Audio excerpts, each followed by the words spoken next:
Good morning, ladies and gentlemen. Welcome to Club Pine Rivers for today's grand finals of the Sevens competition here in beautiful sunny Brisbane. Just a couple of things about Sevens. Sevens is a seven-a-side competition which has over 150 teams competing over a course of 3 months, and today is the culmination of that 3-month competition. The Sevens competition encompasses all of southeast Queensland, from the border of down near the Gold Coast of New South Wales right up to the Sunshine Coast and out to the Darling Downs. Over 150 teams are competing, and we have a fantastic following here today. Today they'll be competing in the grand final, and the winner will receive $8,000. Okay, with the runner-up to receive a lovely little $3,000 bonus. Either will suffice. We'll be kicking off competition in just a moment. The first competition that we'll be live streaming today is the Div.6 final, Division 6, and that's between McKenzie Park on the beautiful Gold Coast and North Toowoomba up on the ranges, just outside of Brisbane. Good hour's drive. And the rest. Hour and a half. The first game will be the 4-bowl pairs that we'll be watching today, and that's between, for McKenzie Park, David McCann and Clint Sheldon. And for North Toowoomba, it's Greg Tucker and Kevin Berry. I'm joined here today with Pete. He'll be all the way from North Toowoomba, and he'll be assisting with the commentary today. Thanks, mate. No worries. Very good. No, look forward to it. It's the furthest our club's been in this event, so it's good. Oh, that's fantastic. Yeah. Just so you know, my name's Andrew Doggett. I'm the results coordinator for Q7s and have been for the last 2 years. So we're about to kick off for a great day. Just find out what's going on. Why haven't they started?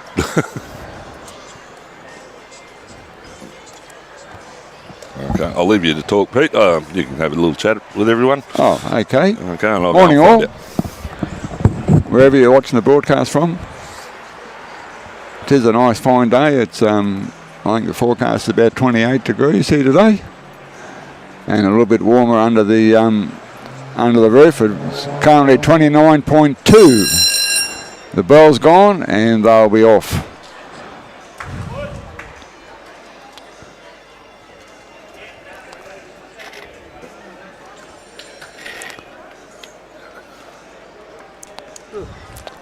So McKenzie Park won the toss, and they'll be starting off.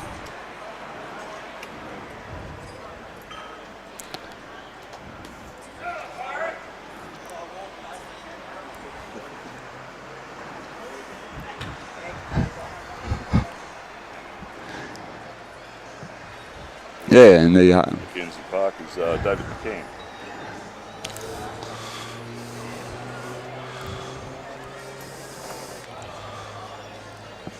Yeah, the host club has got 2 teams competing this morning in Divs 4 and 5.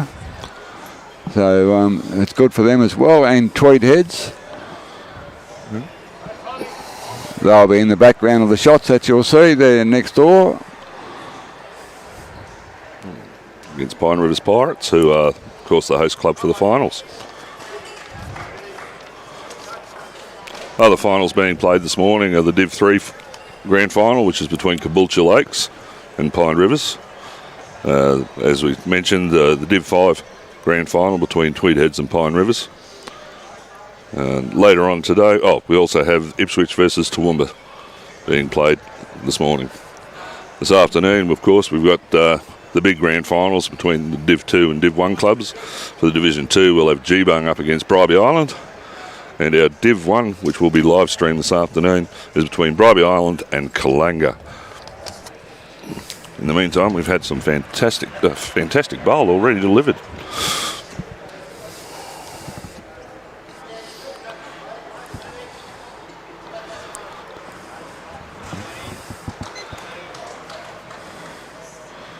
This is Greg Tucker from North Toowoomba. Yes, he's generally our bowls coordinator for our normal Thursday bowls, and he's got a toucher. Lovely toucher. Unfortunately, it's just sat out. So McKenzie Park still holding the shot.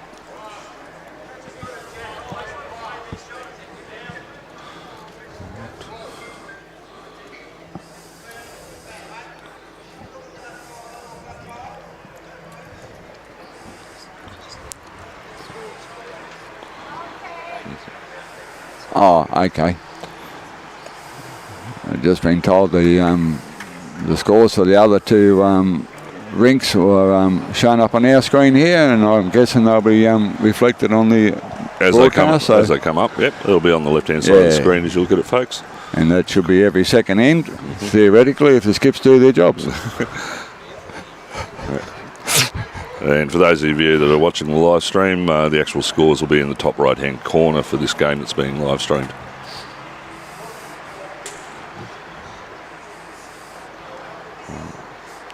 So with the sevens competition, folks, the 4-bowl pairs, they only play 18 ends. However, the other two games, which are 3-bowl pairs and the 2-bowl triples, they play 24 ends. Works out great because roughly they finish around the same time, and of course they all celebrate together. To win the grand final today, they only have to win 2 rinks. As soon as 2 rinks have been completed and won, they're off to celebrate. Not too much. Some of them got to drive home. So yeah, it's a easy 2-hour drive, 2.5-hour drive back to Toowoomba. Oh, that's if you obey the speed limit, of course. Yeah, that's right. Yeah. And not that we're suggesting that you don't. Yes. I remember in my youth I was able to get to Toowoomba in just over an hour. Yeah, it depends on which highway you're going on. Yes. Speed limits, those lovely signs on the side of the road, as far as I'm concerned, are merely guides. Yeah. Yeah, when I came down via Esk, and the roadworks were from Kilcoy all the way into Caboolture. Yeah. Of course, for those of you that are unaware, southeast Queensland had some major flooding just over a month ago, and unfortunately the roads are still being repaired.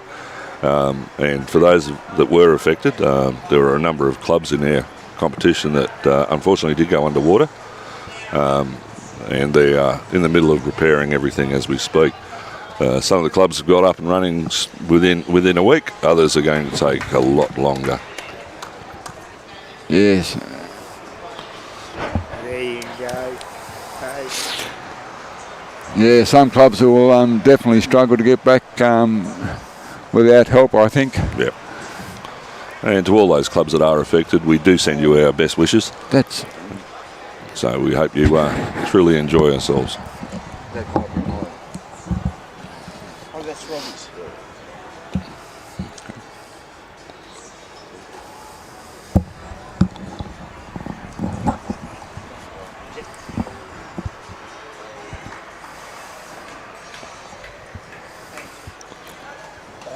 I'll be running, updating you with the other scores.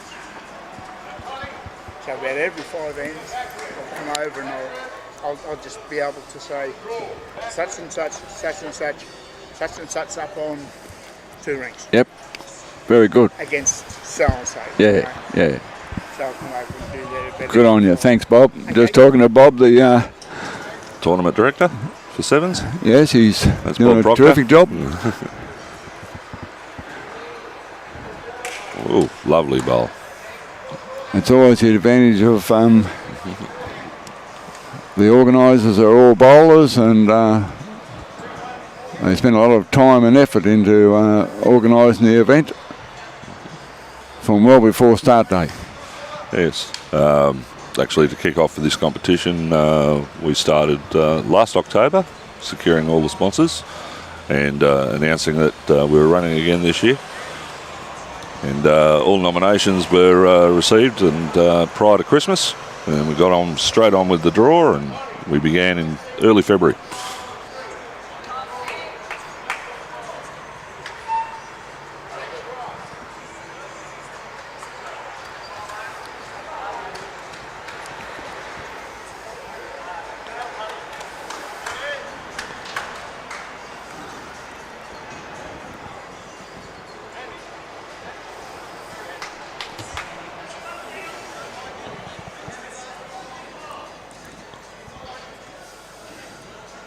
This is Kevin Berry rolling up now with his first delivery for this end, and generally very good with that stick, although he's left this one a couple of metres short.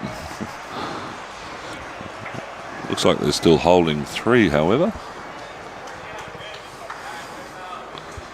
It's a bit hard to tell at this angle, folks, but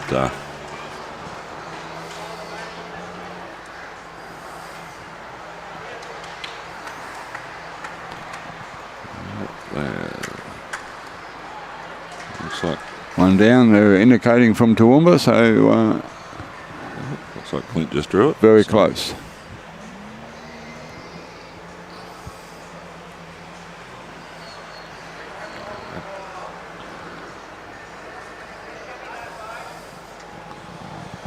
There's a nice little feather off that. Ooh. Just missed. They're happy with one shot to McKenzie Park. So they're off and running. Yeah.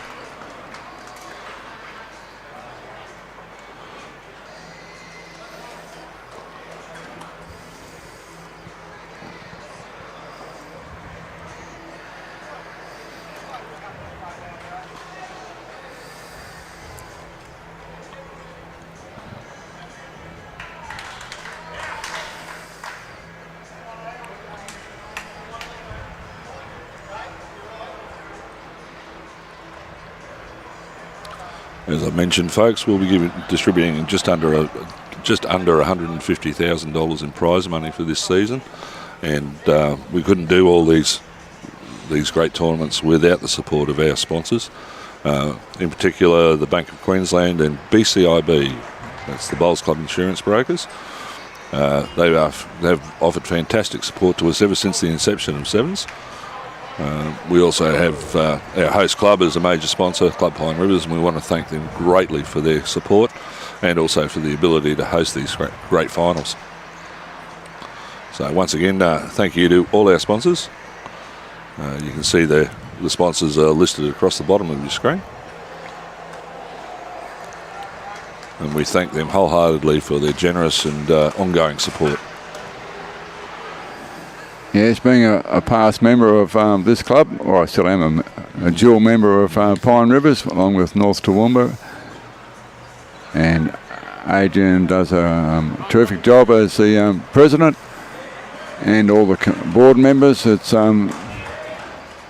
half of them are here today already watching the proceedings, and no doubt the others, I know one's away playing in the carnival up the coast, but the others will no doubt show up sometime during the day. It's a great facility here at Pine Rivers. I mean, not only do we have the 2 covered greens, they're also in the middle of doing some extensions at the moment. They're going to expand the gaming room, so which is great news for the locals here. A few more machines, a little bit more enjoyment for all those concerned. They have a fantastic restaurant here. We have some very fine meals. In fact, I've just been delivered my breakfast. I'm looking forward to getting into that very shortly. Well, you do that, and I'll just let you know about the Pine Rivers is also hosting the BPL. That's right. In a few weeks' time, so I look forward to that. And I know Joe Edwards will be playing for Club Pine Rivers from New Zealand. She was a former world #1, so with COVID restrictions now being eased, so she can get out of the country. Finally. And if you're listening, Joe, good morning.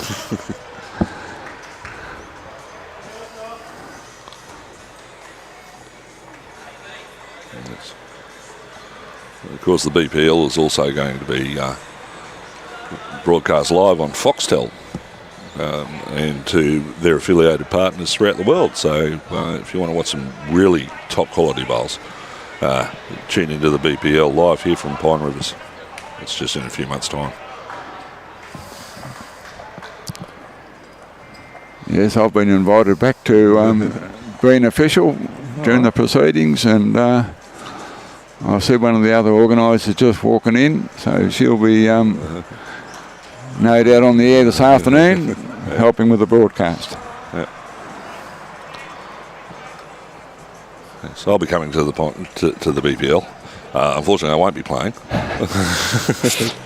But I do have a specific venue with location to watch the BPL with a cold beverage in one hand and some fantastic food in the other. So well, that's good. Yeah, that's the way to go. Yeah. So, yeah. Yeah, the BPL, of course, as you know, is an elite level competition, basically with the majority of the national and international bowl stars, and it's a great opportunity for your clubland to see some fantastic bowls. In the meantime, there's some great bowls being played here today, so if you are in the area, pop on down. All right. The beer's nice and cold.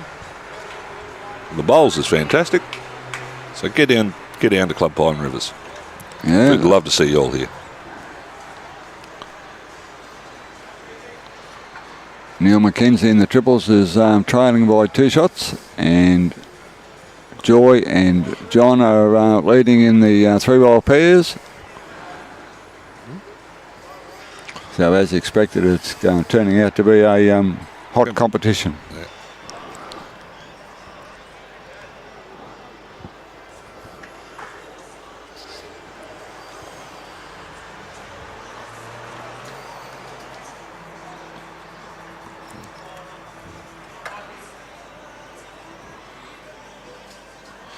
Yeah, the 6th division competition had 40 teams competing in it. We've gone through the 10 rounds of competition. We got down to the final 16. We had an elimination final. Last weekend was the quarterfinals. Yesterday the semis, and today we're down to the final 2.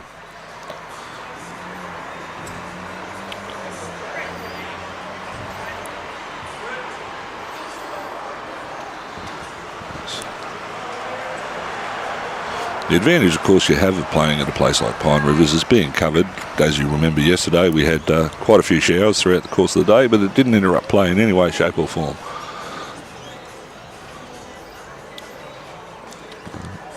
Of course, the majority of the clubs throughout southeast Queensland still have natural grass greens, and obviously they were affected by the rain.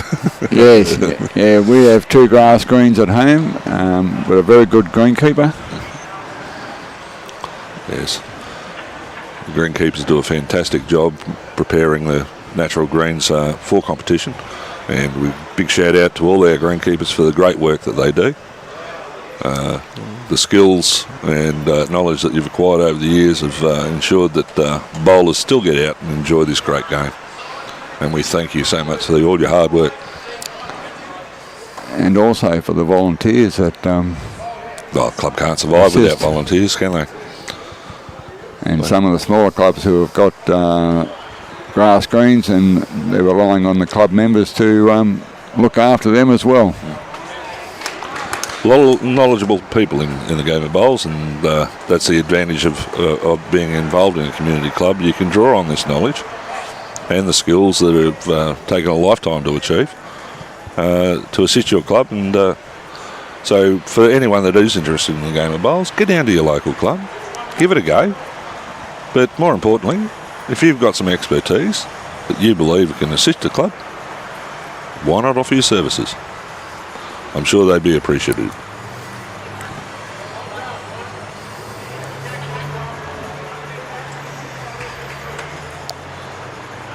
And you can see in the background there the young bloke for Club Pine Rivers. He's about 2'6" tall, and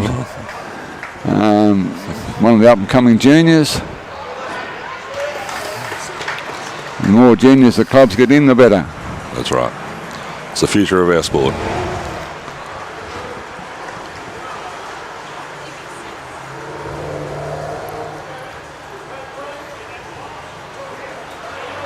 Yes, North Toowoomba were lucky enough to host the State Junior Championships. A great week. We had teams from all over Queensland, Atherton Tablelands, Cairns, and And they're currently in a coaching session run by Bowls Queensland up at the Glasshouse Mountains. So McKenzie Park just picked up that shot.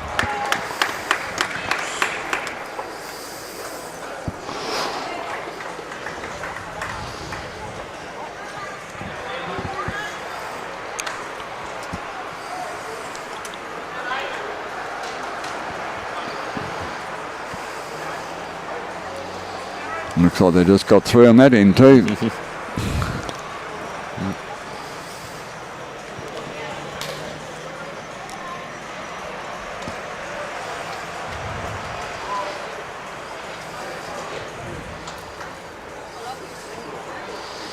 It's one of the great things about this competition is, as you know, many times when you're looking at televised bowls, they are the elite level bowls.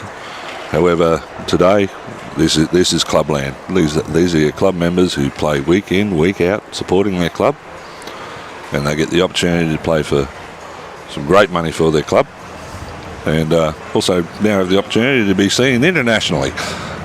And to our friends in Fife in Scotland and Southern Wales who are watching, thank you. I'm sure it's a little bit chilly where you are. It's a lovely balmy 28 degrees here in Brisbane, so just thought I'd mention, we're lucky that we don't have any snow on the green. Yes, I know the Australian side were practicing down the back of the Gold Coast there. Yes, in that's preparation to go to England. Yes, that's right. They're going to the Birmingham Commonwealth Games, where no doubt they're going to dominate. One can hope. Yes. But knowing some of the players in that team who also play in the BPL and assist in the working at the some of the bigger clubs and help out all year round. That's right.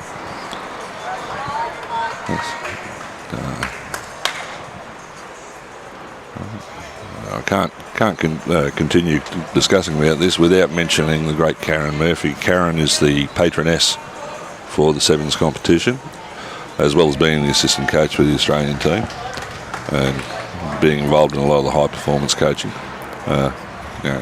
One of the most capped Australian representative that we've ever had. And Karen, on behalf of the Sevens team, keep up the great work. We're sorry to hear about the loss of your father, and we hope you and the family get over this time of grief, and we wish you all the best. Yes, not only is she a lovely player, she's also a lovely person. Absolutely.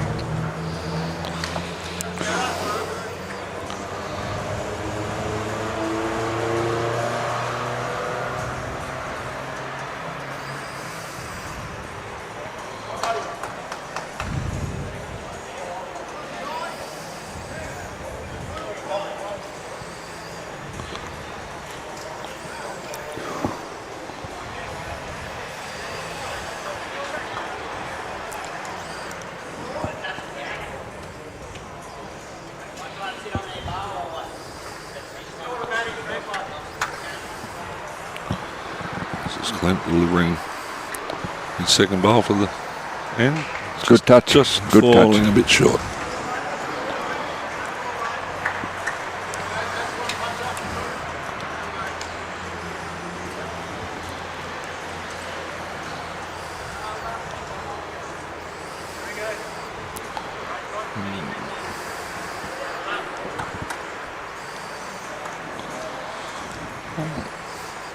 Yeah, the change of ends where the leads get to do their thing.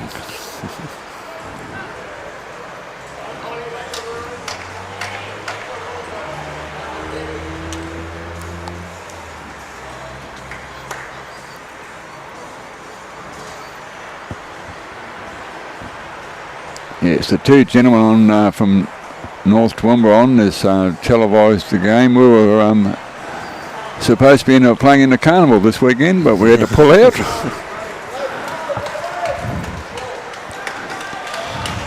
It's always the way, isn't it? Yeah, well, we'll put our names down for another tournament. Oh, hang on.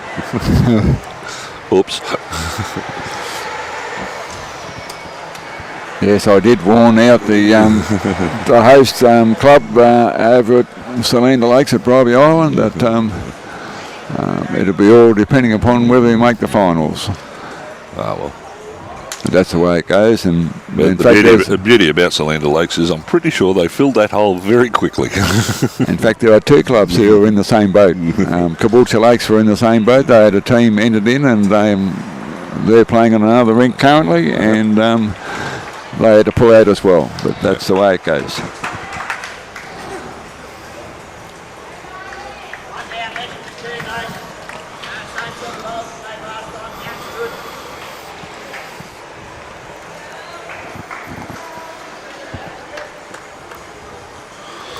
Some planning for next year's competition is well underway. It seems everyone loves the new format of the two types of pairs as well as the triples. Previously we had a pairs, a fours and a singles match. That's been changed to make a far more even competition by having teams competing more efficiently and more effectively against each other. Yes, it's a very good concept overall now, and there'll be some minor changes next year. But absolutely, yeah, we've got some minor changes here. Unfortunately, also, I mean, we used to try and get everything completed prior to Easter, but of course, Easter next year has been moved forward a bit due to the phases of the moon. So we will still have the entire competition completed prior to the beginning of May and the state competition. Yeah, the state championships and district sides too. That Yes. has a bearing on a lot of these things. And Bowls Queensland, of course, will be hosting the state championships and the district sides early next month. And for all those competing in that, best of luck.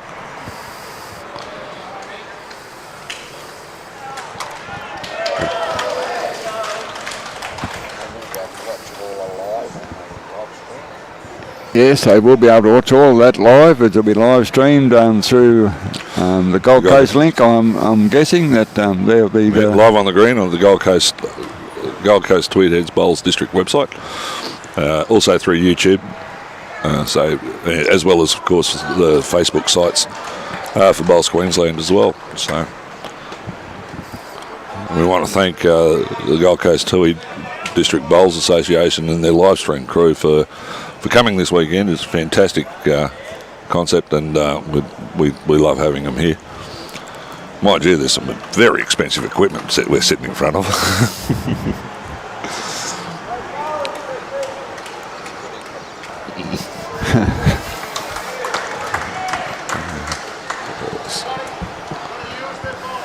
Sure, actually, it's a great way to watch bowls.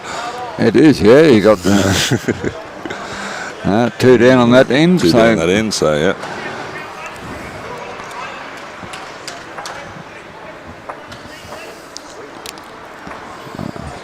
We'll see when the skip puts the. It's either 2 or 3, so yep. Yeah.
Yes, we'll just confirm that score shortly. We can get someone's attention on that end of the rink at the start of the next end, and we'll find. I'm sure we'll find find out the changeover. Either 2 or 3, one or the other.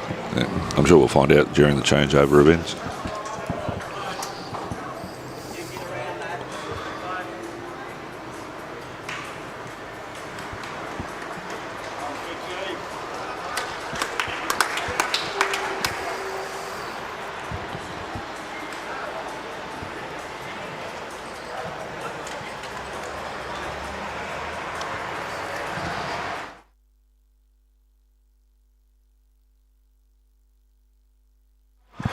We just received confirmation that was 3 shots on the last end.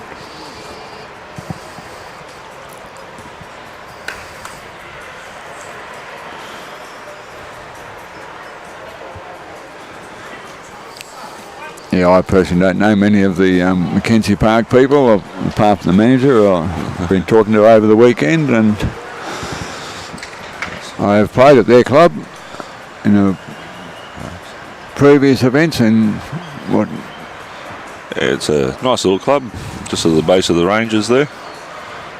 Well, near the base of the Gold Coast hinterland. Basically the best of both worlds. Not that far from the stunning Gold Coast beaches, and very close to the lovely hinterland.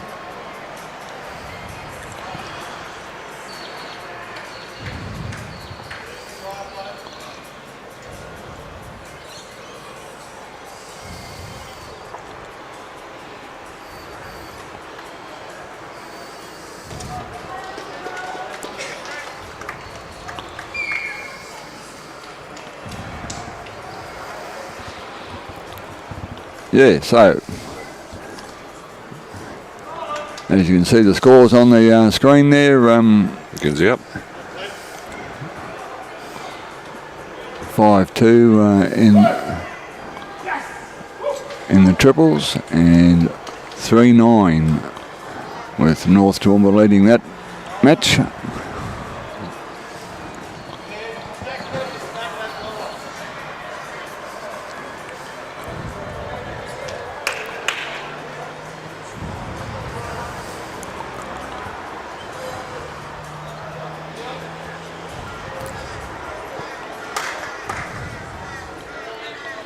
Yes, North Toowoomba membership would be around about 140 members all up, and McKenzie Park are no doubt a lot stronger than that,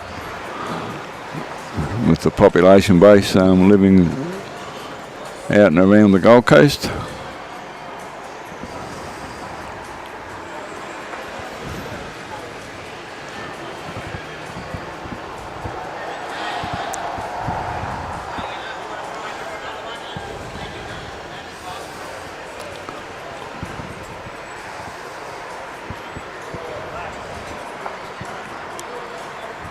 David's just taken out his second wood.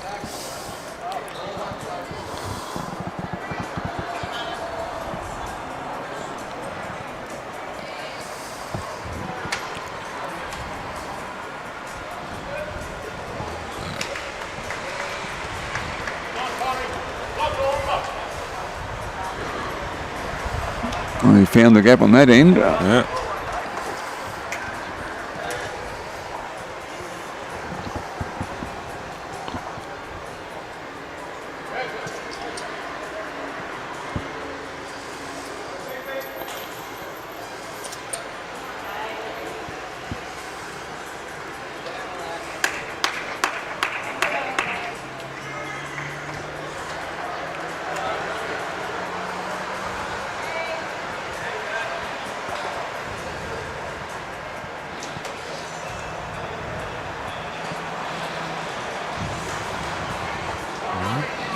Rinks attempting to consolidate, which he has done.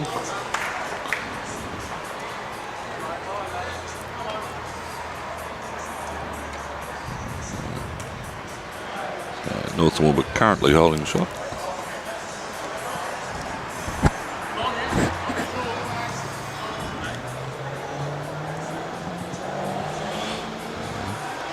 And as they say, now it's up to the skips. Of course, that's why they're paid the big money, make these conversion shots, or to consolidate.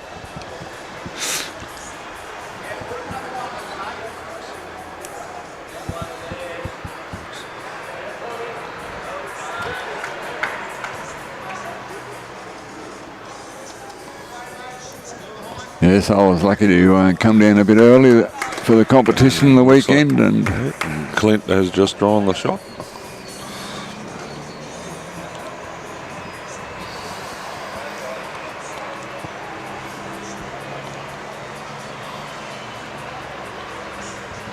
Let's see what Kevin can get up to.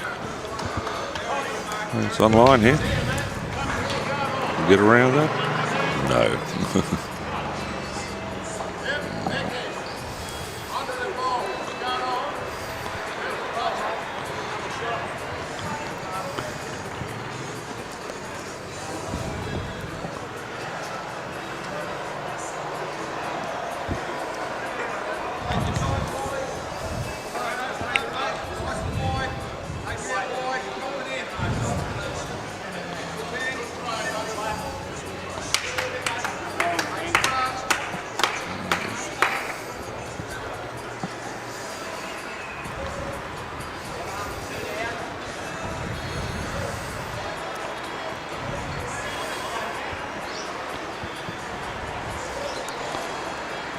Yeah, the skip just asked if he was 2 down, but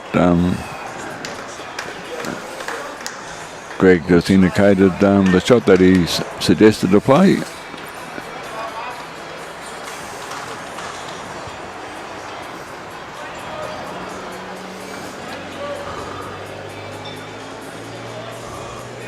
Conceding 1, conceding 3. That's 3 shots. Oh, golly. On this rink, it looks like McKenzie Park has skipped away to a pretty handy lead for this at this stage of the game. Mind you must remember, there's still another 14 ends to go.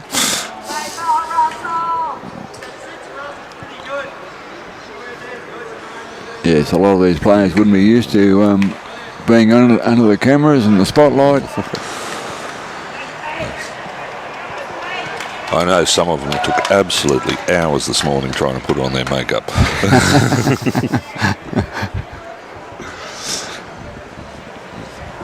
In our case, we're a bit past all that.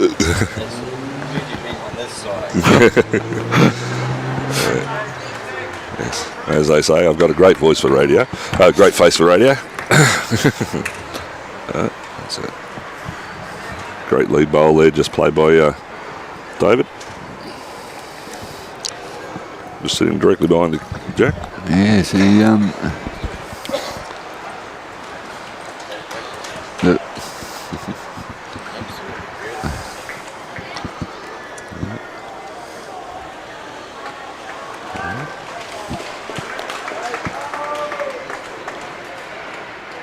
yes, our technician just finished his breakfast and most enjoyable sandwich he thought. So that's bacon, eggs and cheese.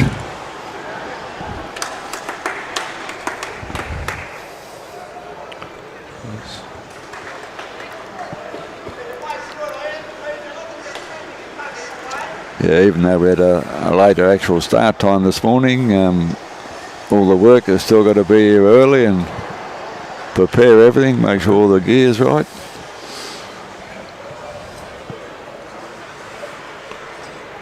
And I know the club volunteers. Yeah, they were out in force again this morning. Yeah, Ken was out and about, making sure everything was ready, and great to see, actually. Yes. Yeah. yes, one of our players had forgotten a lifter yesterday, and luckily was still sitting in the same place this morning.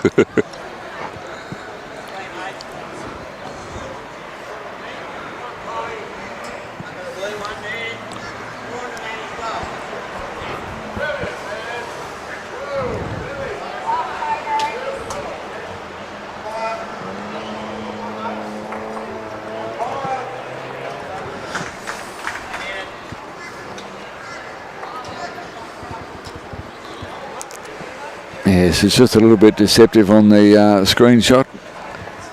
Yeah.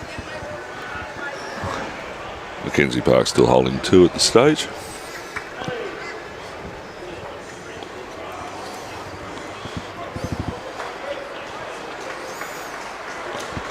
That was a handy little feather. Well done, Kev. Kev draws the shot.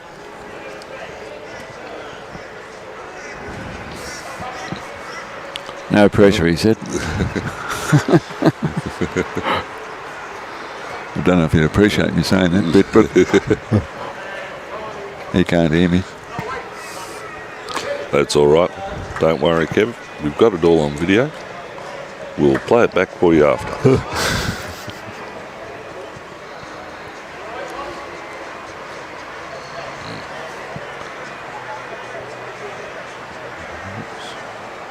And it's one thing about these events that you can run into people that you don't see from year to year, and just like talking to them yesterday. Yeah.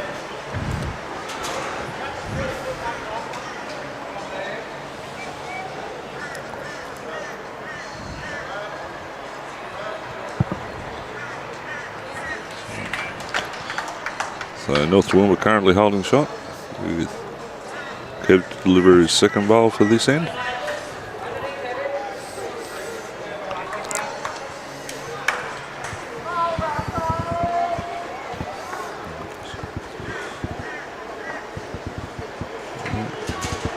Good weight there again, Kevin.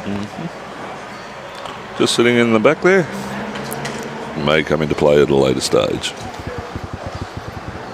I am looking forward to Cold beer? No, sorry. that'd be nice. But a bit early. But the big bowls event for National Diggers Carnival in September down at Dubbo.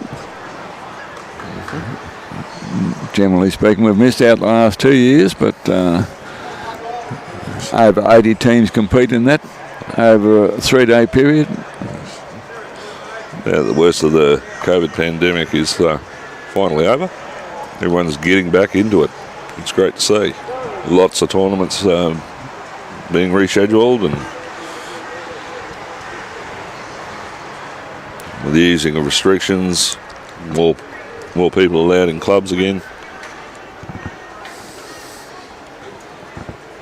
Bowls will come back stronger than ever. Yes, and the ones who have been affected by floodwaters here and in New South Wales too, they will be looking for some support from some quarters. And no doubt they'll receive it. I mean, that's the beauty about the bowls community. It is a community, and we do support one another wherever possible. Another great bowl, Kevin. Oh no, that was Greg. I looked at live and looked the same colour, but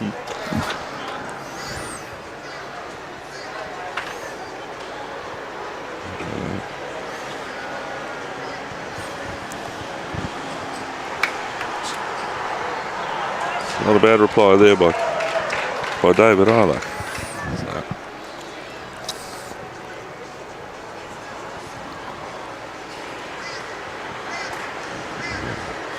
Kevin's asked Greg to cover those bowls, but he doesn't seem very happy with that particular delivery. A bit wide and woolly, that one.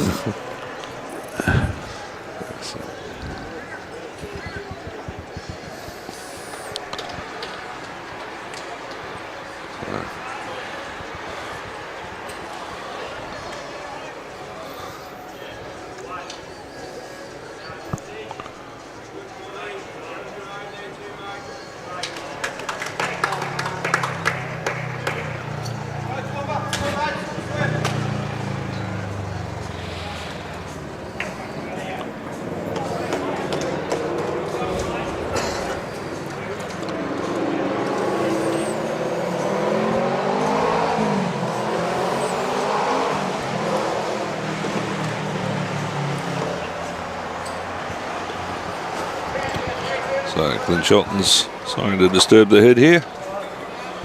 Well, he's cleared the front ones out of the way. Cleared the front ones out of the way.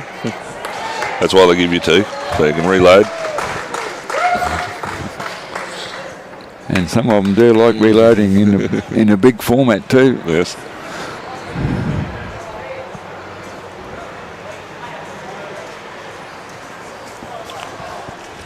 Yes, McKenzie Park manager's standing behind me at the minute, looking at the screen, thoroughly enjoying himself. So Clint's looking here to convert the kitty, just trail it back a few for pick up 4.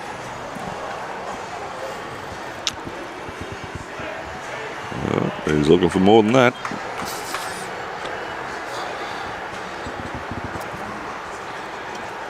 But it's just hung a bit wide, so. They don't like bending too much when they've got a bit of weight behind them.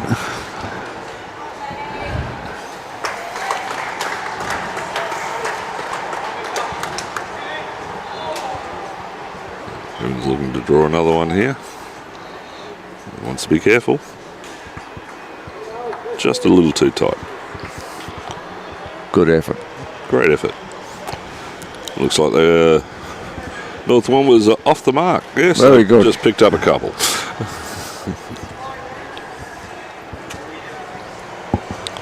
The great comeback begins.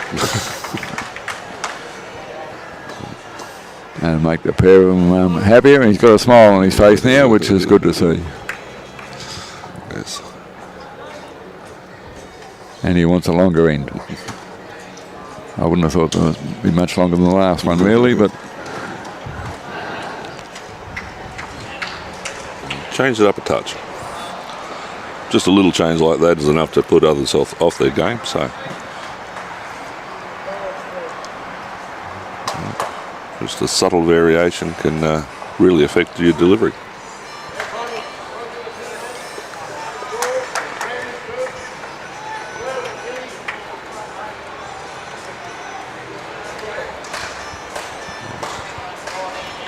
And that's a good start. Greg?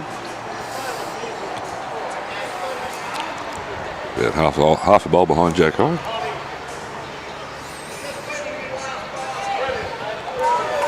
and it's good to see quite a number of supporters at each behind each end of the two greens. Absolutely.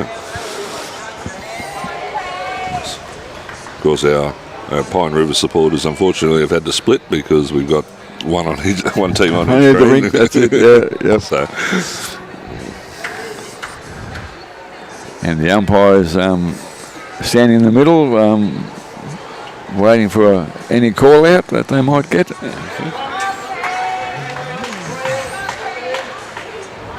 You can't be without the umpires. Once again, volunteers doing a fantastic job. Been here all weekend. The same ladies do Both all the club events, pennants. Absolutely. For the men's, and then now we've got a couple of men umpires in the Pine River Club that will hopefully support the ladies in their upcoming pennant season as well. I'm sure our committee member for Q7s, Peter Landers, will just give a big shout out to you, Peter. We know you're stuck at home in isolation due to COVID. Hope you're enjoying the telecast, mate. He's also an umpire here at Pine Rivers and does a fantastic job as well. Yes, he's one of the lead umpires in the state. He's always down for the state championships. Very pleased to have him on our committee, actually. And a good friend of mine.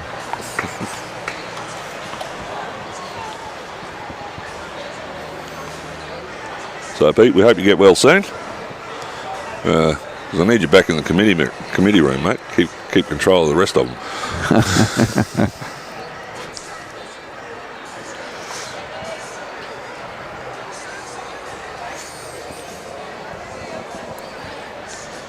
So back to the bowls.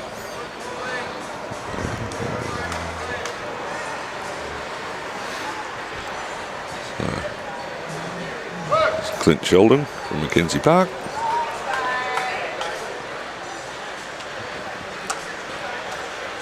A couple of foot short. Yeah. But still holding two.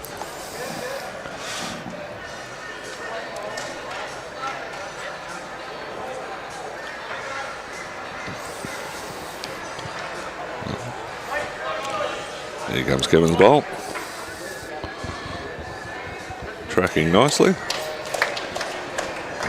Very good. Very great ball. Top ball. Well done, mate.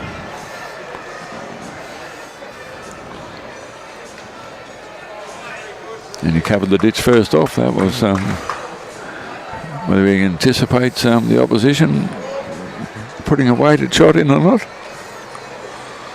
Well, that's what we'll give him the benefit of the doubt, of course. Positional bowls are always a great assistance to us all.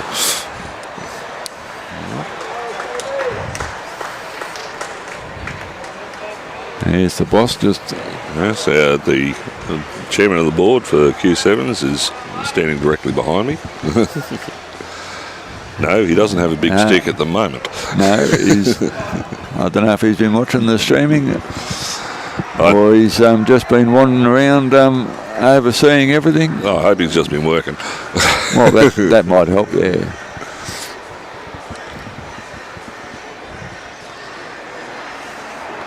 Just an update on the other games. The triples after 6 ends are 9-2, and Paulie and Munty are up 11-3 after 6 in the pairs. So it's going to come down to the wire. Yes. The third match looks like The decider. Yes.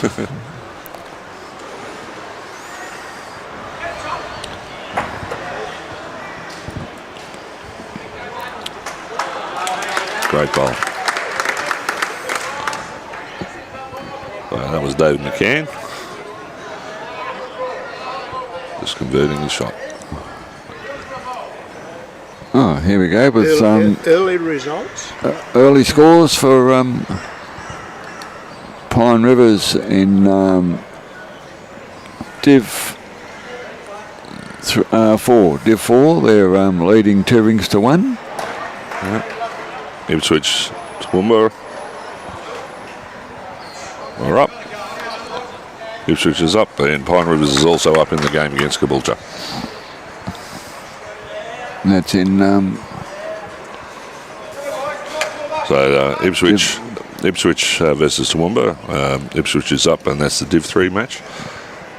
Pine Rivers versus Tweed Heads is the Div.5 match, in which Pine Rivers is just ahead. And in the other match, which is the Div.4 match, Caboolture Lakes just behind Pine Rivers at this stage. Very early days. A lot of bowls to come. Yes, I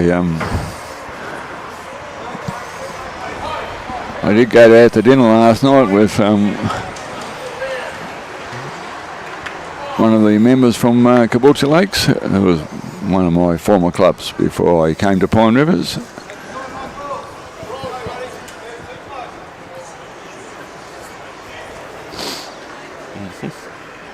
Whereas I dined here at the club last night. Yes, it's they get to be long days when you're here early and you're not in till well after everyone's gone home. And 13, 14 hour days. Not uncommon when you're running tournaments such as this, but I'll be back again in a little while. Thanks, Bob. That was Bob Proctor. He's tournament director. He's updating us with the scores.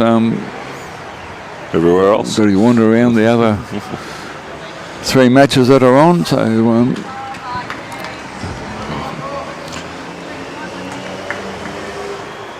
So straight after the this morning's round of matches, we'll be doing the presentations for the runners-up and of course the winners of the finals, prior to our Division 2 and Division 1 grand finals, which will be live streamed from 2 o'clock.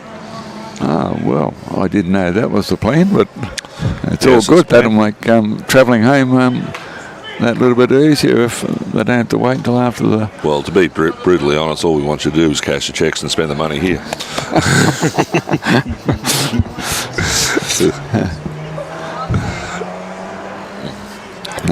Some of the teams have a long way to travel, so we think it's only fair that they give them the prize money and let them rejoin their club and celebrate in the way into the wee small hours. Well, or something, yes. And unfortunately for some from Tweed, I know that during the week they had a bus on yesterday, and because they got a couple of teams in at different times, they'll all have to wait around for the return bus trip home. Yes, I can definitely see them being very disappointed about the fact that they've got to hang around and cheer the other teammates on. Well, that's it, yeah.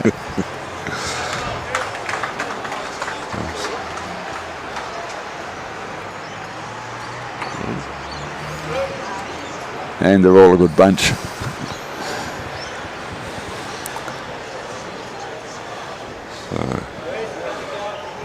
Once again, David's leading off. Leading quite well today. He's doing it very well. Kevin.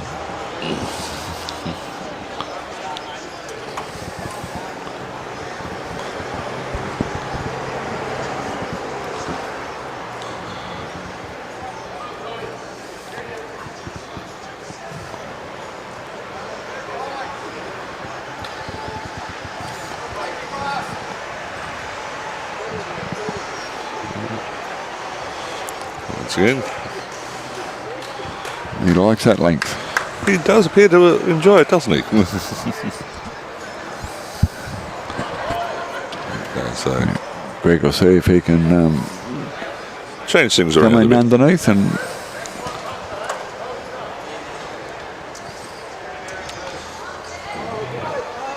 Just a little tight. maybe put the catcher in for the skip to try and do something. As I say, very rarely does the jack go forward. Always good to have at least one behind. Yes, it's only when some of these skips decide to drive, and there are some very good drivers throughout the country. Yeah.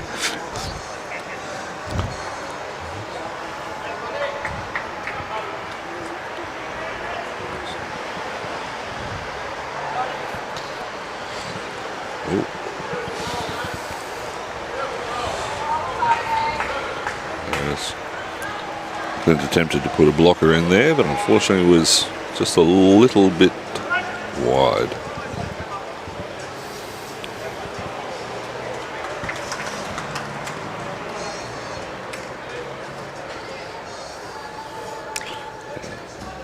Kevin's looking to punch his ball up.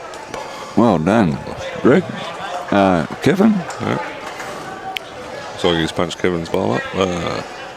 Kevin's punched Greg's bowl up, I should say.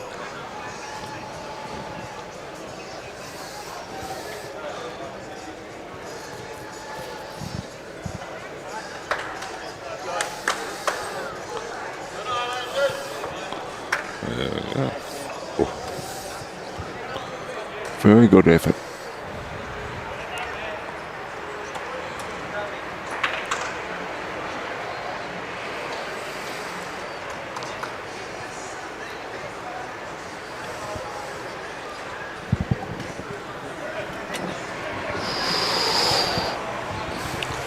Just ducking through. And so I think he was looking for the kitty then. Yes.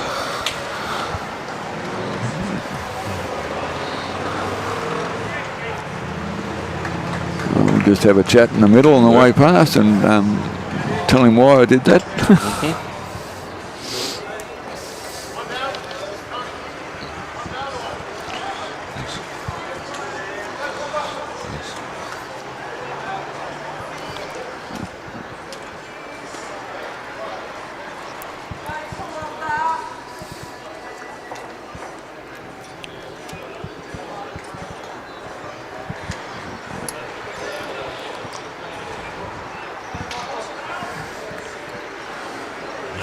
So I always enjoy those mid-green conferences. 90% of the time you're probably discussing what you're going to have for lunch. Did you want a red or white wine with dinner?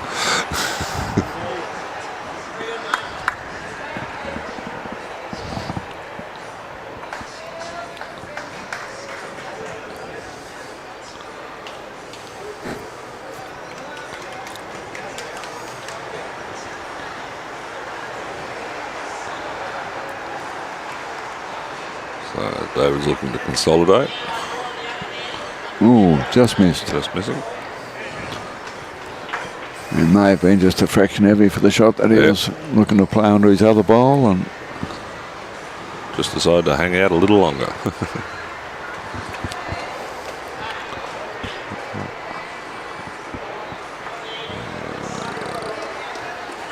nearly come off, Greg.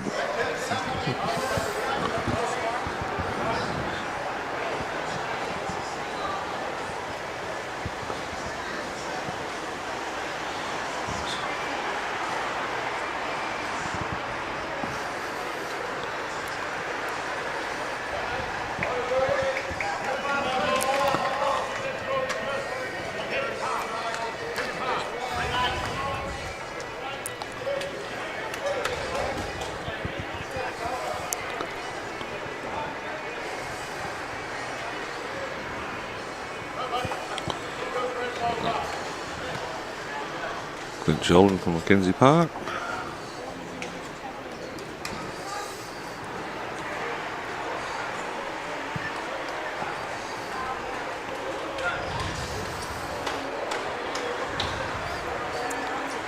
This was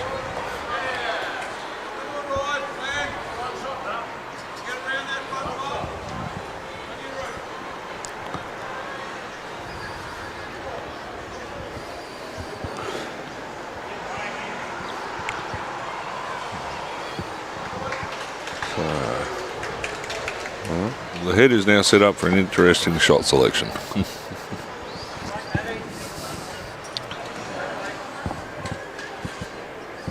Yes, there's a bit of traffic in front.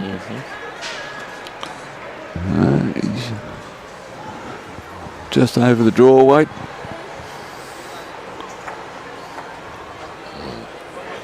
Just enough weight. And it's obviously just come off.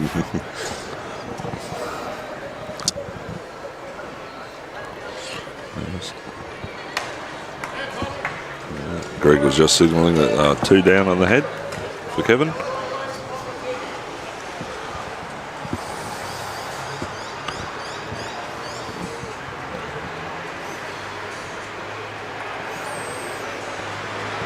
Oh, that might change things a little bit. Change things a bit. Yes. Oh, he's looking for tape measure. Does look very close. He's having a second look.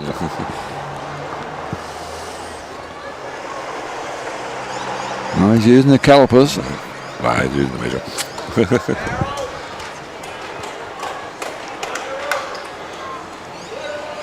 No, he is using the tape, so 1 down, he said. Down, so McKenzie Park receives the shot.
Yeah, sometimes it's a bit hard to pick up the scores on the scoreboard. With the light reflection coming in at northern end.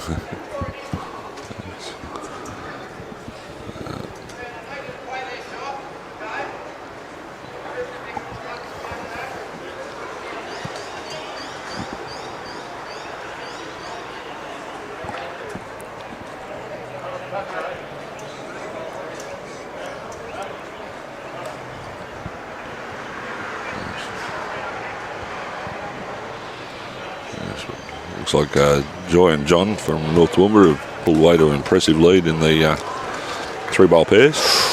From 17-7. Yeah, both very experienced bowlers.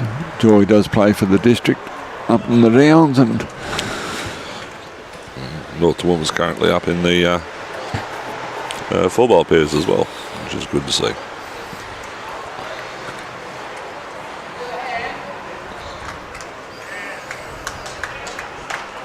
Oh, my mistake. That's the triples.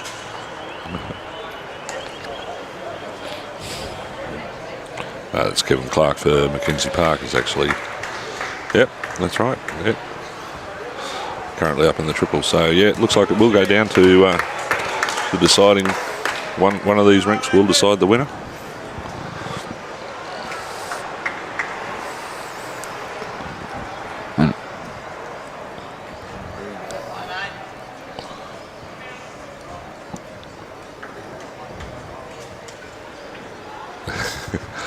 Just got a little message here on Facebook from Bruce Kirk, who you may remember yesterday had the joy of calling the 4-bowl pairs when all 4 bowls were green, trying to decide who had shot. That's always helpful. Yeah. So Bruce, once again, thanks for your help yesterday and helping with the commentary. Yeah, we've got it easy compared to what you had, mate.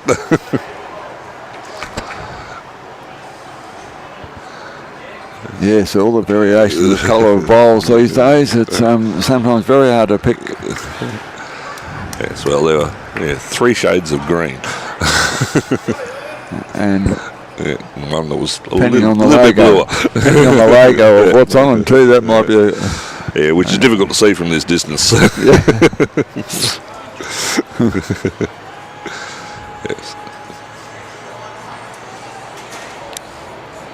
Yeah, sometimes there's an advantage having the decals on the bowls to identify the club. Yeah.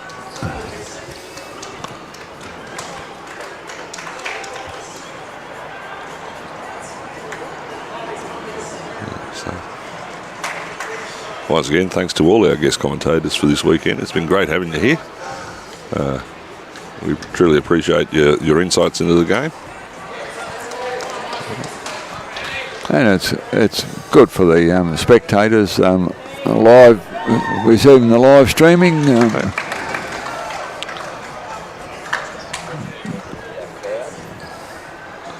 Yeah, there's a view there of some of the gallery there on the up on the observation main deck. rink, yeah, which is good, and some people inside. Yes, they're starting to get a little bit louder as the amber fluid starts to flow, which is great to see. Is it after lunch? It's after breakfast.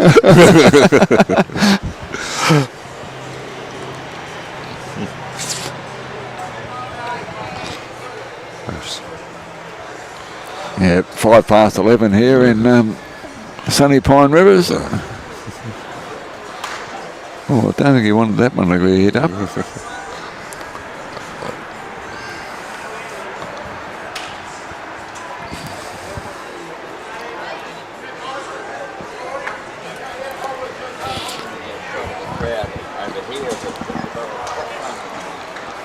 Who's that? Got a pot plant. Ah, yes. Some of the foliage. We're just doing a bit of a pan around, folks, looking at all the people that are watching here today. It's fantastic to see so many people out on a Sunday. Just to watch a game of bowls, it's great to see. And a good bowl by Carroll there on the next rink.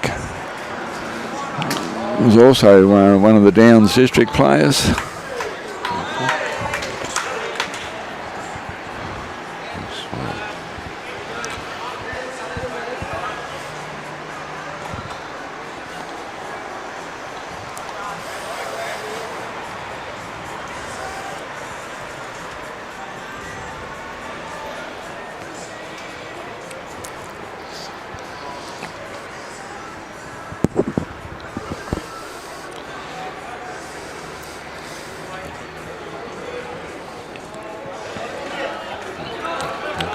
For those who aren't aware, of course, the Premier League started 4 weeks before the Q7s started.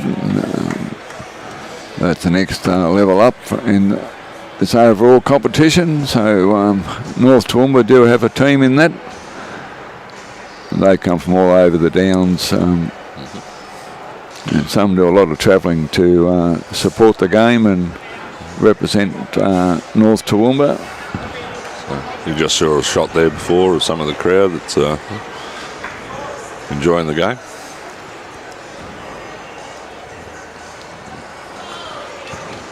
Ooh. North Toowoomba's in a very commanding position at this end. They're currently holding 5. There's that crowd again. Some of them out enjoying the sunshine, watching it. Others under the shade enjoying the game here. Yes, you can see some of the people wearing club colours that they support. I can see a couple there from Toowoomba Club and Toowoomba North.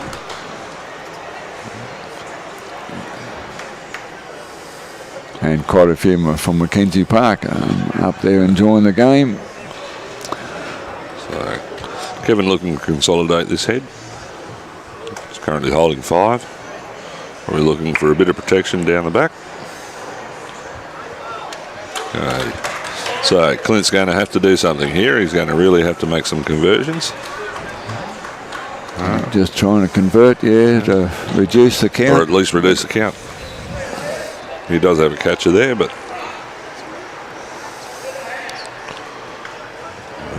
he's definitely looking to convert. He's chasing it down. Just a little tight. And he's taken out his other wood. Yeah, so North Toowoomba sitting with 5.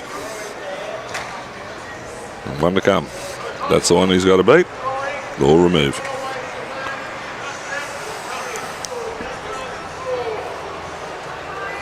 And umpire's been called. I've just heard in the background.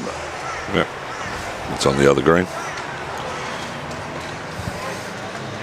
Well, not too heavy, Kevin. He's done. He got it too. Yeah. Well, that could be 7. I don't know about that front bowl. There's 5 out. 5. It's a full hand. Well done. Full hand to North Toowoomba. Great comeback, guys. Well, that tightens things up a bit, doesn't it? Mm-hmm.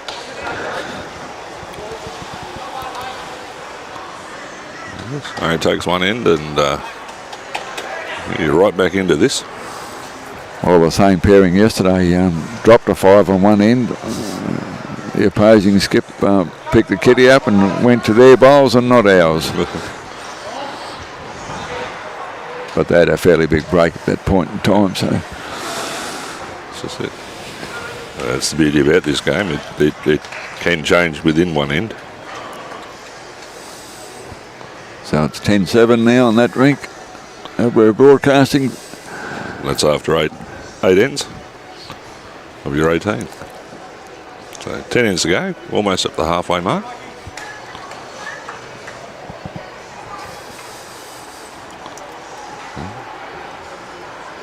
And the scoreboards are good that they're illuminated and especially at night time.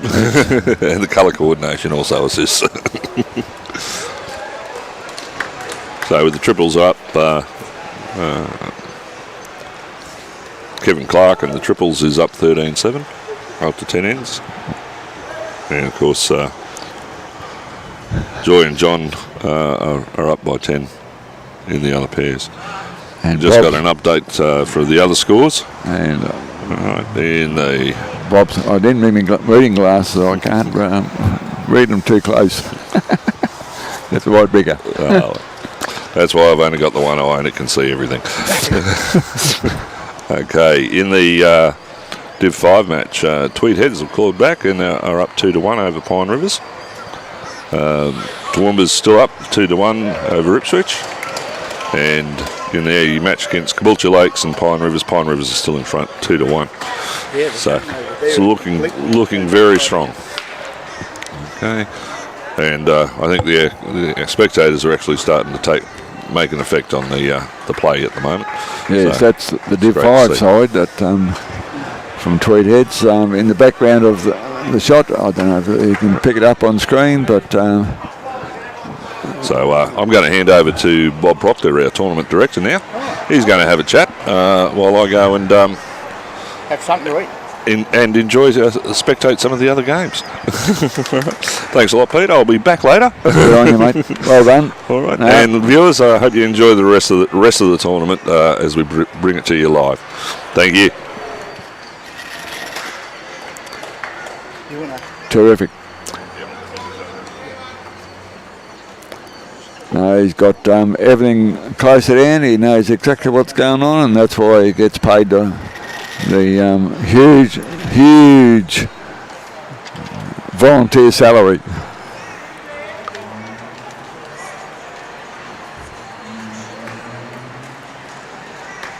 And Bob's not saying much. He's keeping that to himself. He thought he doesn't need that comment from me, I suppose, but I had to get myself clean and tidy for the spectators. Well, welcome to Pine Rivers. I hope you're enjoying the telecast, and I hope you're enjoying some very, very good bowls.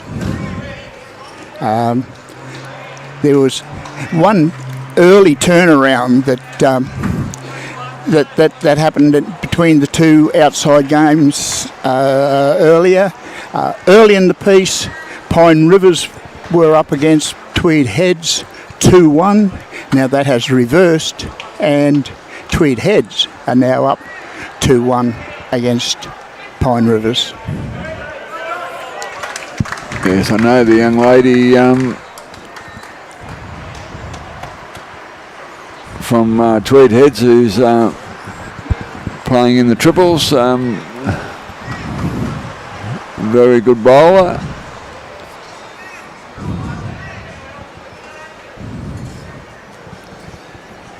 And Julia over there, I know she's been waiting for a couple of weeks to play the mixed pairs down there at Tweed. And the skip of the other team is Wayne Turley, who's currently on holiday, so he's away for a couple more weeks.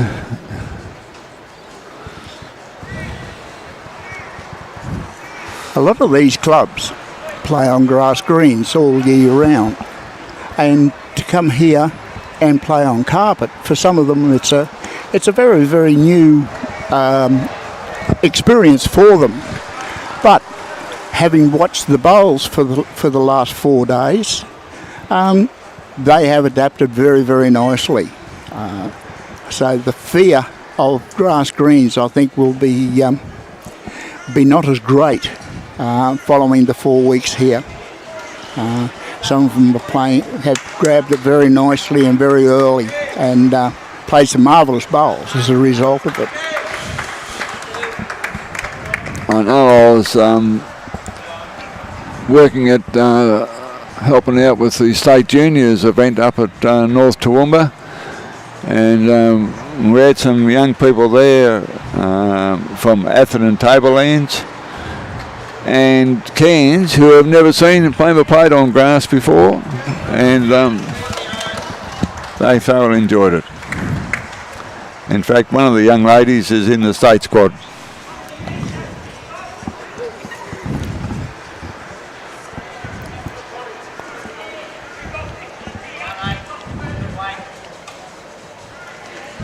There is news from the Darling Downs that in the very near future there will be 2 clubs up there with artificial greens, with carpet greens, and that will be a big boost for Darling Downs, particularly the way that the word is that how it's going to be constructed. So looking forward to that. And so was all the Darling Downs as well. Yes. Unfortunately, the 2 clubs involved didn't make it to this end of the competition, but they do have some very good players. And yes, it's going to be a major construction at Club Toowoomba, I know that they're now looking at a 14 rink green. 14 rinks under one green, under a big roof, and that will improve participation, no doubt. For night bowls as well, and I know at North we do have a night event every now and then, and our last one finished last week, and that was well supported. And we do have some juniors playing in a competition now up there at the Downs at regional development opportunity for the kids, and they're all playing leads for the relevant triples games that are going on, and it's a big incentive for the juniors involved and the people who look after the juniors. And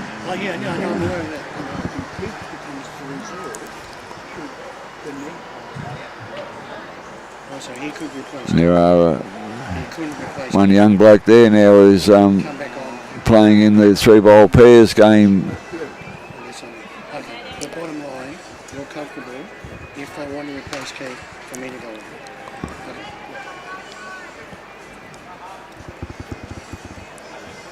Yes, it's surprising to see the level of some of the juniors now. I know that a young bloke who did play in the state juniors, who also plays second for Wayne Turley down at Tweed Heads in the Premier League. So for a young bloke who's 17, he's doing extremely well.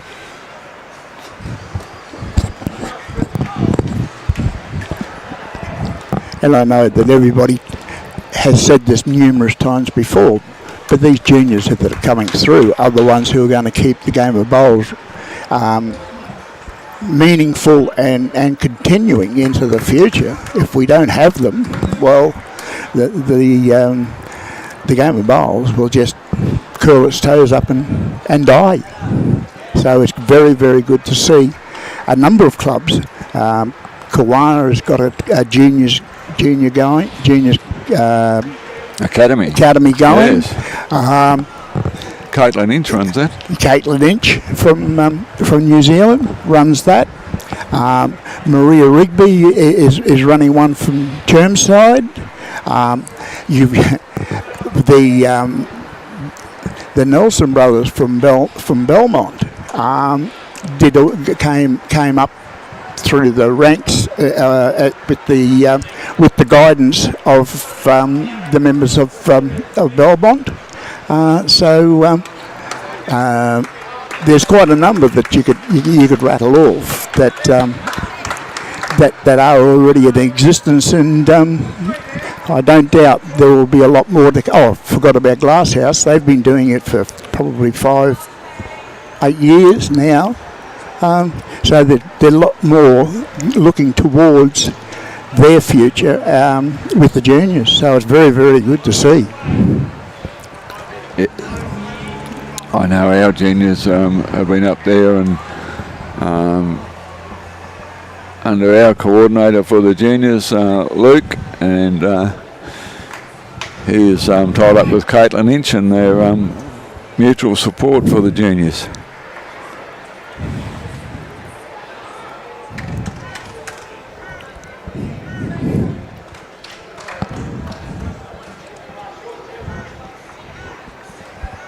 It'd be very interesting to see a game between the young ones and the old ones.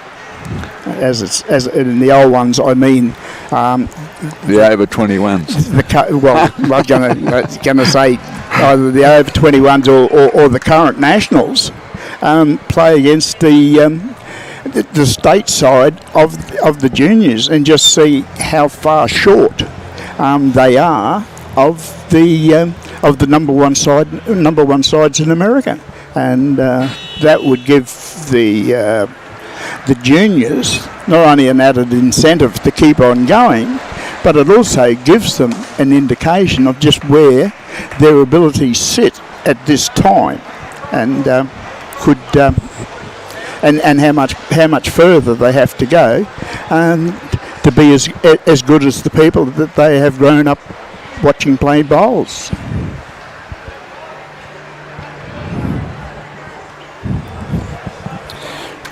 Yes, and you'll see in the when the BPL starts in a few weeks that they have an international player in virtually every team, and worldwide bowls. It's they all support it, and they're marquee players, and they do some miraculous things with their bowls.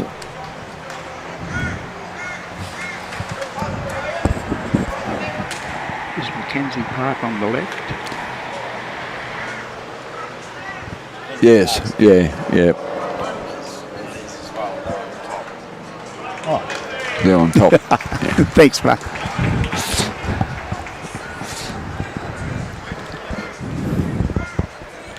There's some very interesting scores with McKenzie Park and North Toowoomba.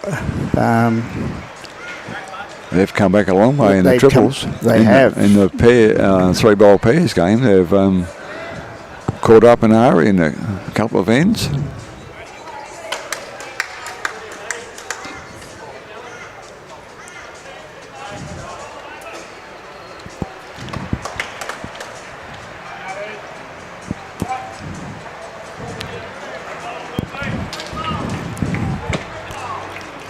Looks like McKenzie Park have got the 4-bowl pairs surrounded at the moment, holding at least 3 shots.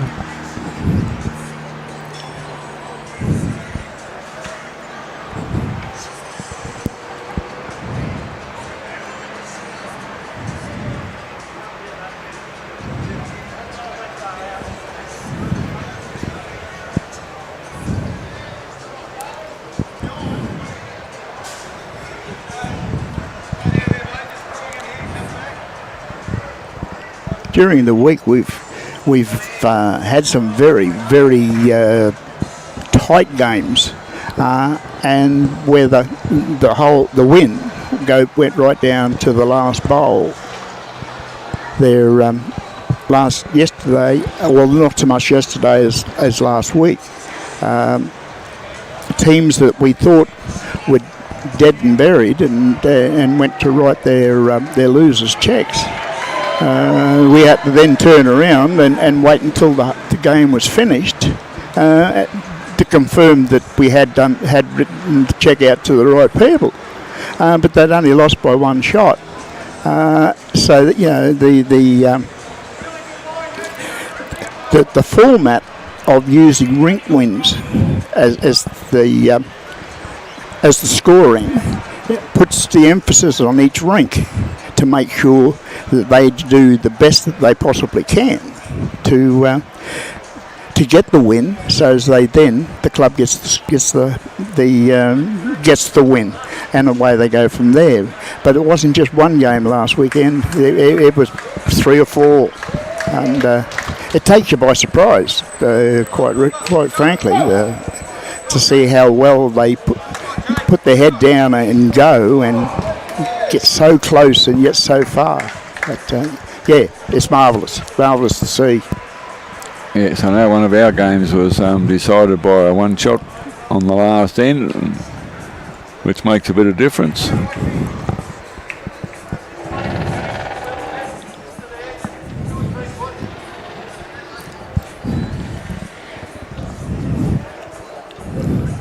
The heads in this game have been very close.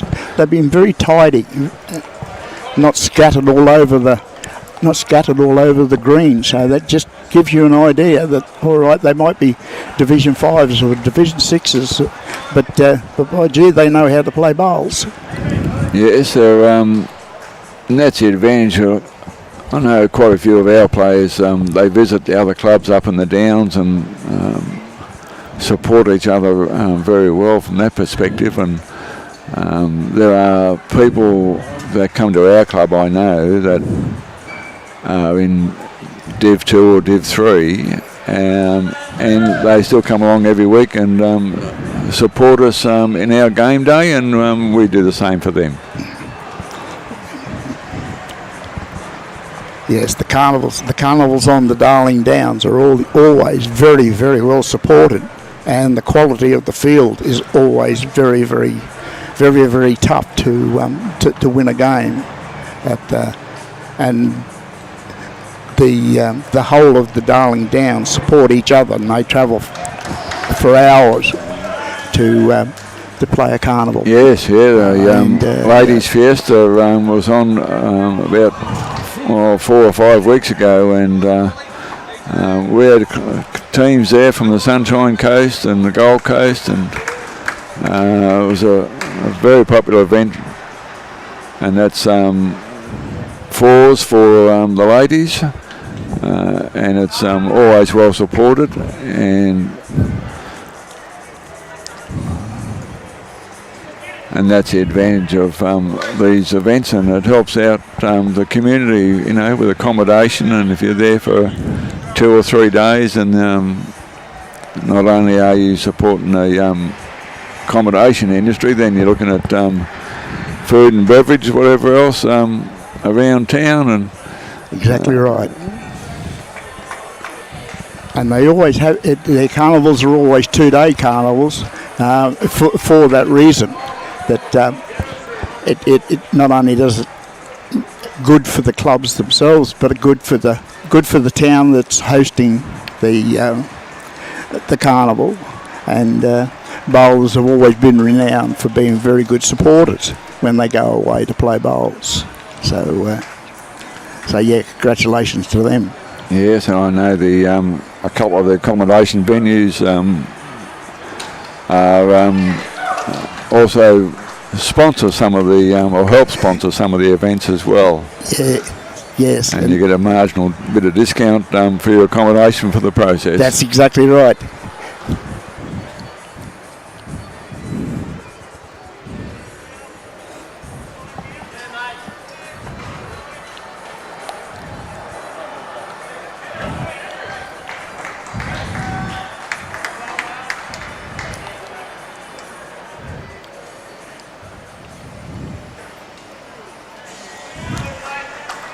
Yep. North players then had a little touch on the way past each other, and trying a bit of encouragement. Haven't seen any tantrums today. That's because I'm not. That's because I'm not playing.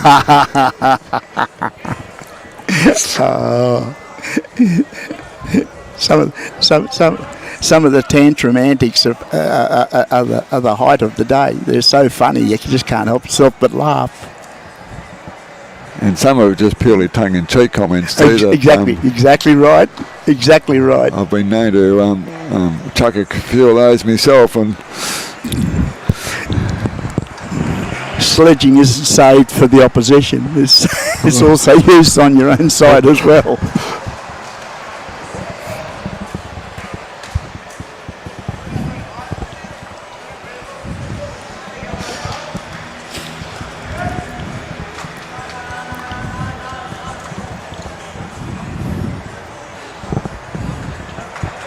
That was one shot to the other pairs game.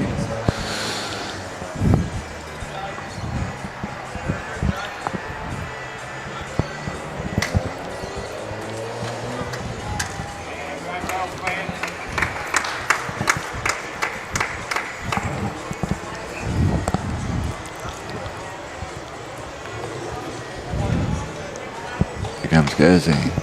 Update that score in a minute. It's 19-15 for the pairs game. Puts his headphones on, and we're 19-15 in the pairs game, mate. And on rink 12, 19-11 in the middle one. 15-18.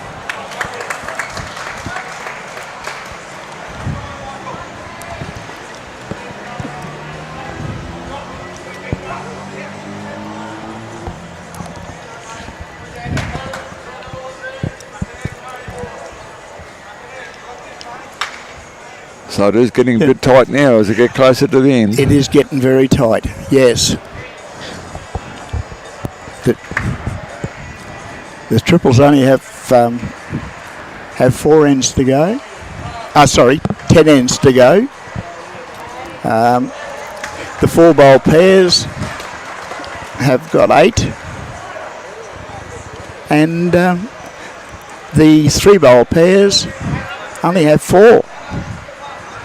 I'm sorry, 10 again, sorry. I'm getting my 18s and my 24s mixed up.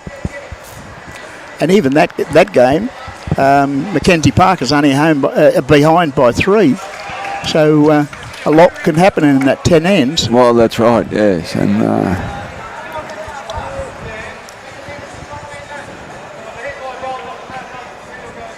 but a very experienced pair.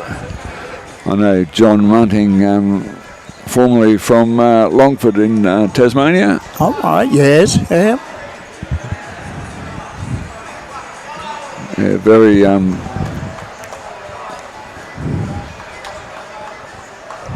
very well thought of in the club. He's a very good bowler.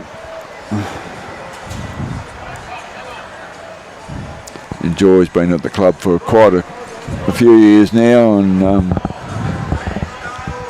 her husband's here. He's watching, but he's not a bowler. He's a chippy.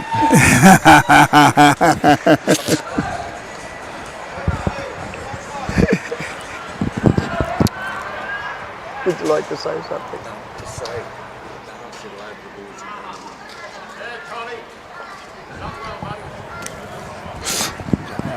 No, wasn't it? Dill.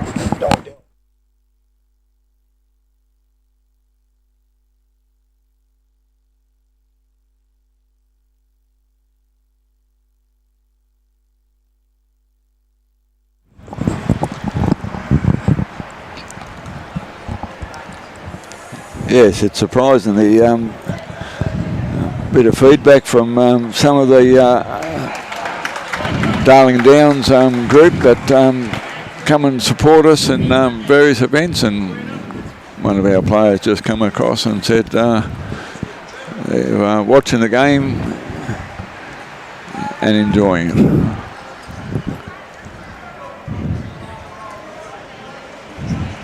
It may have been by phone. The comments coming in. Oh, yeah. I'd have to get me reading glasses. I can't see them.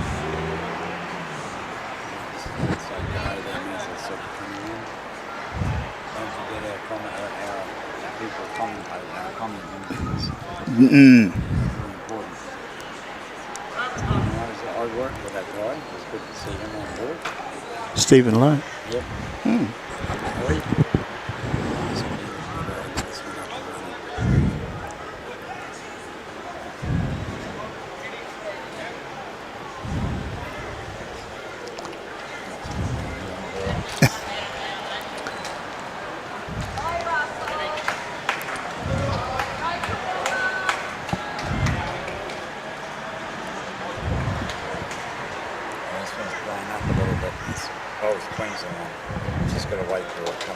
Comes back up.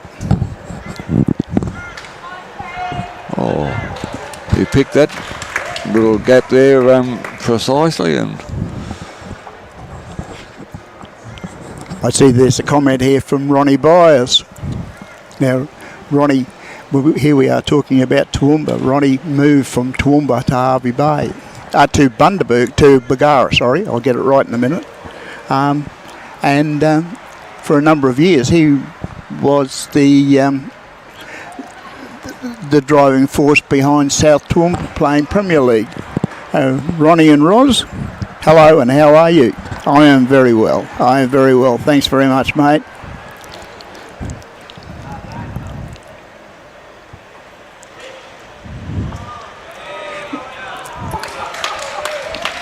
yes, Bargara's not far out of Bundaberg. No, quarter of an hour through the cane fields.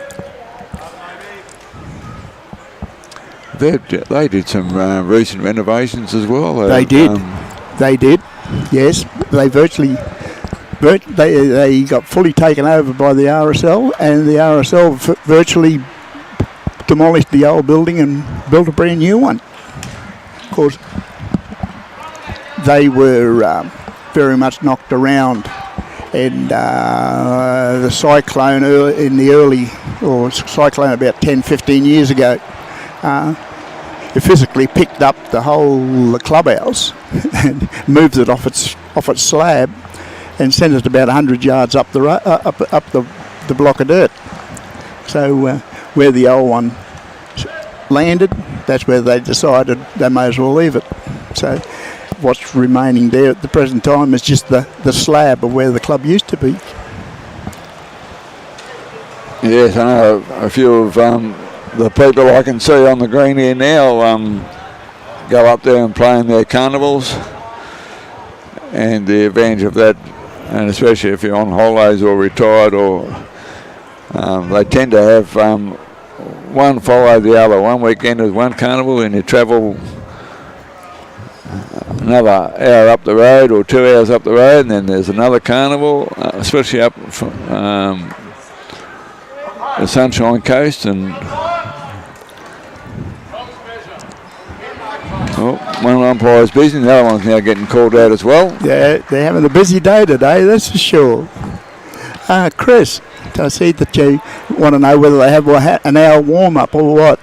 That's up to them, up to the individual clubs as to how much warm-up they want. If once a rink becomes available, then they can jump on the rink straight away, even if it means that they sometimes they might only want 20 minutes. Sometimes they might want 45 minutes. But usually they do have available to them an hour, because there's an hour's delay between the finish of one game and the start of the next game. So yes, you're pretty right with the 1 hour. Lorraine Blaine, how are you? Go and look after your husband. He's biting his fingernails, and he might take it easy, Cole. He might need a rub down. And it's nice to see us going down to Aberdeen in New South Wales. Thank you very much for watching us.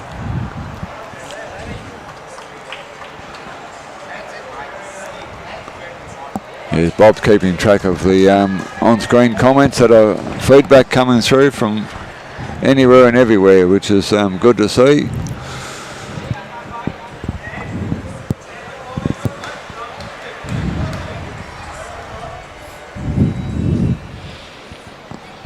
And we have Heidi Botcher from Melbourne watching as well. You want to come up to Queensland and have a game in the sevens? Bring your own team up and nominate your own team under your own name. I'm sure you would go well.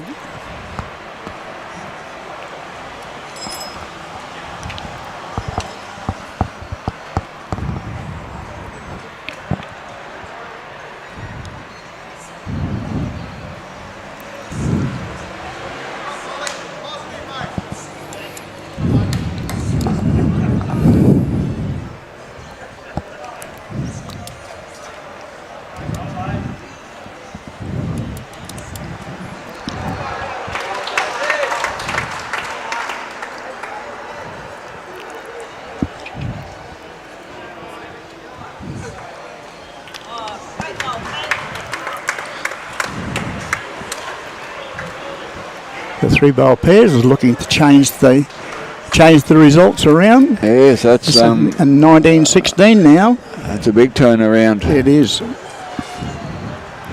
2 costly ends.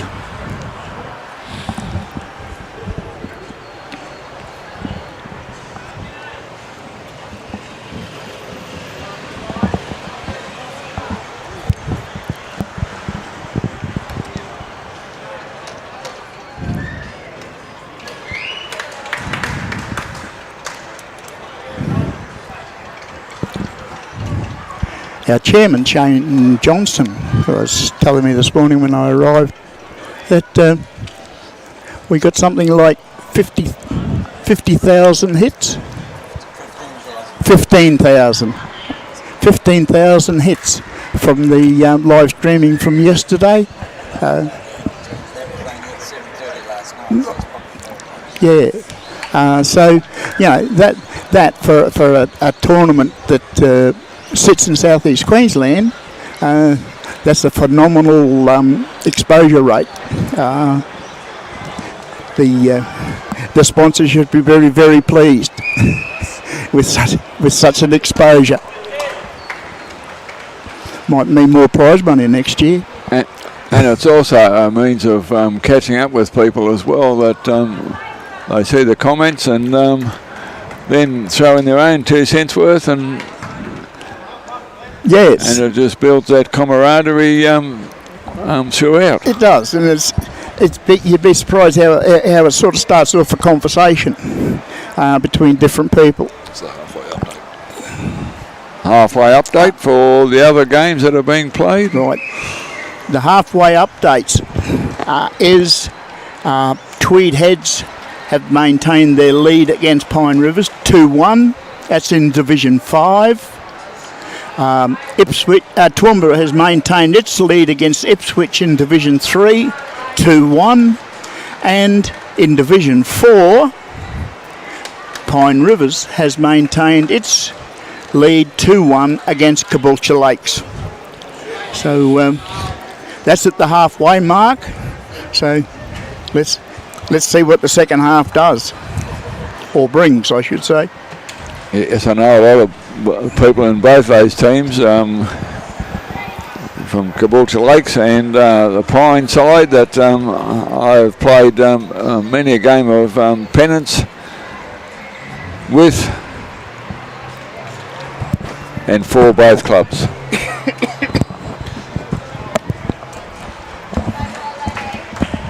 It's good to see 2 Pine Rivers teams into the finals, because the Club Pine Rivers have given us a marvellous 4 days of attention, reception, and what they have laid on. You couldn't ask for anything nicer, and it's going to be nice, and it's nice to know that next year we'll be back here again. So yeah, that's Adrian and the board. They're always very receptive to sponsoring and helping out where they can. I know during the really wet season, in the early rounds of this event, that some clubs were just unplayable, and they did contact Pine Rivers and move their games to here. And the same happens through independent season as well. If there was a problem, then whether it be by rain or then they can just come here under the roof and get the games played without any interruption, repercussions or whatever else down the track when it comes to the finals.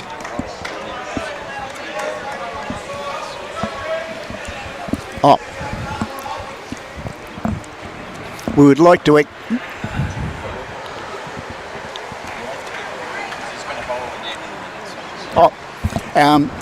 we'd just like to acknowledge the sponsors for the tournament, and that is Club Pine Rivers, BCIB, Salisbury Community Sports Club, Sky Marketing, Lawn Bowls to You, and the Bank of Queensland. Thank you all very, very much for your support. Look at this. Oh yes, I do know the owner of the Bowls to You shops and up the Malula. And Jace, g'day to you if you're in earshot. That last bowl never looked like missing what he was looking for. Got the jack as clean as a whistle.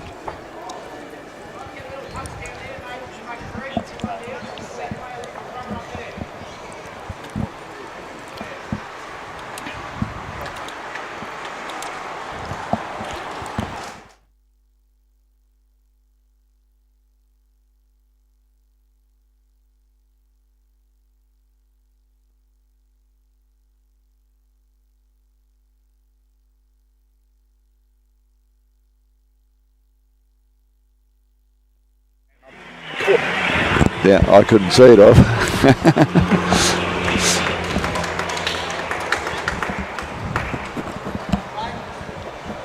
Yes, the BCIB rep, that former Australian player, Kelvin.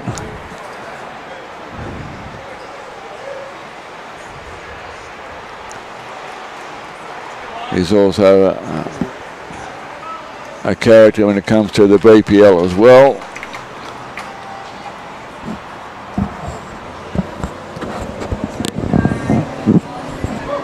We did ask Kelvin if would he like to come along and have a talk for half an hour, but he said he better not because he hadn't been home since January. So he decided that the better part of valour was to stay away and actually take his wife away for a holiday, which most people would fully understand. I think so.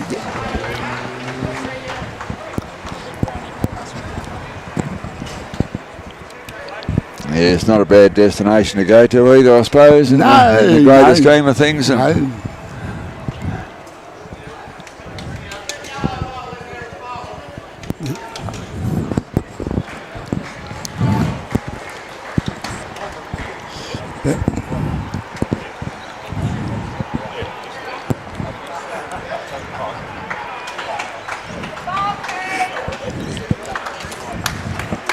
Yes, once again, the 4-bowl pairs are having a bit of a struggle, but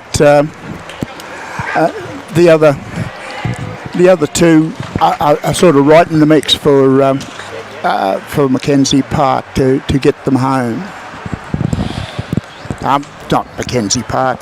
Yeah, but you're right. They are. They're leading in the 3-bowl pairs and the 4-bowl and the 4-bowl pairs. But the triples, they're well into that, and with only 3 behind in the 3-bowl pairs, well, they're well in the mix to 19-13 to come back and grab that as well.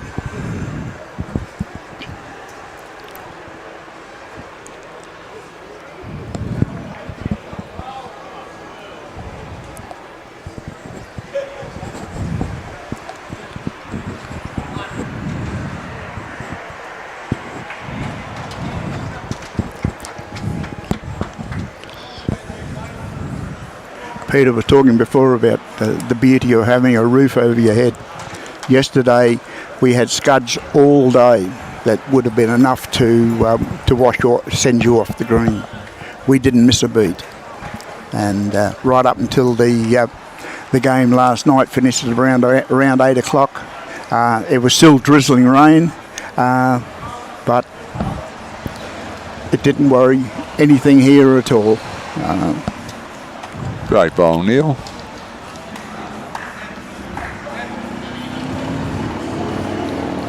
Yeah, and I'll just give a little plug to Club Pine. Got Club of the Year. And the CEO, Steve, Manager of the Year. Good on you, Steve. Congratulations, mate. When we were lining up this weekend, he was so easy to deal with. It's just a case of saying, tell us what you want, and if there's any way it can be done, it will be done. So that was his attitude to things, and that's the way it happened. So it was brilliant. Now, there we go. Yes, he's a very good operator. Yes. And Craig, the manager, he's very good organisational and a good board to go with it. I know them all very well,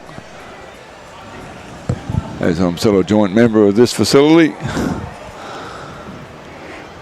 The 3-bowl pairs is now won the difference. So McKenzie Park is now 1 behind, and they've still got 6 ends to play. So that's what I mean about the tightness of the game. Realising that you have to have rink wins to pick up the lollies.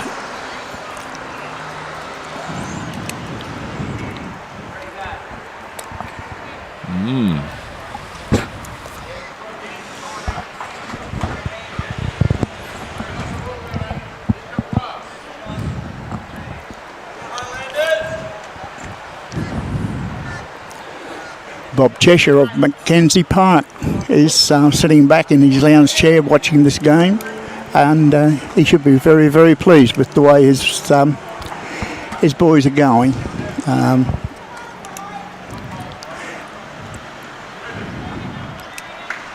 They actually have competed extremely well across the whole season, and in the finals in particular. Yes, all the high scorers.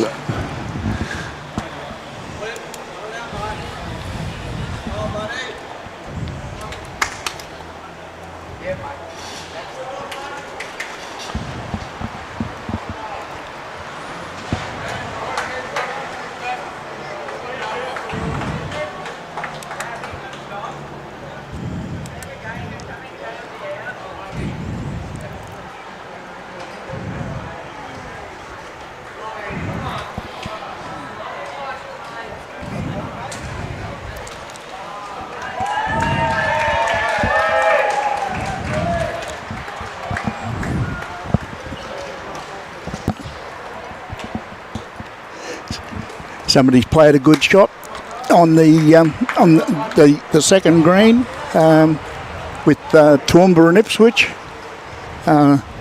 We'll have the results of that for you shortly too, as to how that's progressing. At the halfway mark, they were down. Ipswich was up 2-1, but as you've seen in this game, it's not over until the last bowl.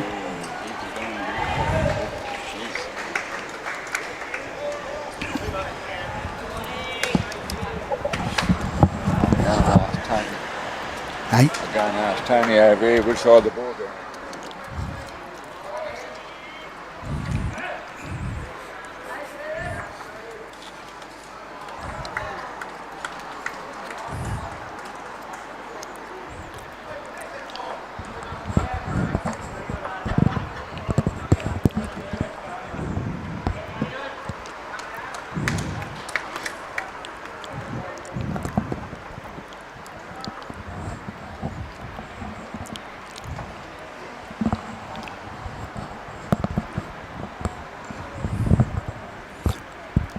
When today is finished and all has been wrapped up, the Board of Sevens will have a couple of days off, and we'll be starting our planning for 2023, and that will be a revision of everything that we can do that may have gone astray, and how better we can fix that, and also have another look at the conditions of play, see if there's something there that can't make it more enjoyable for the players and easier for the selectors than it may possibly be now. So yeah, we don't get a whole lot of time off, but yeah, it's good, and it's pleasing to see that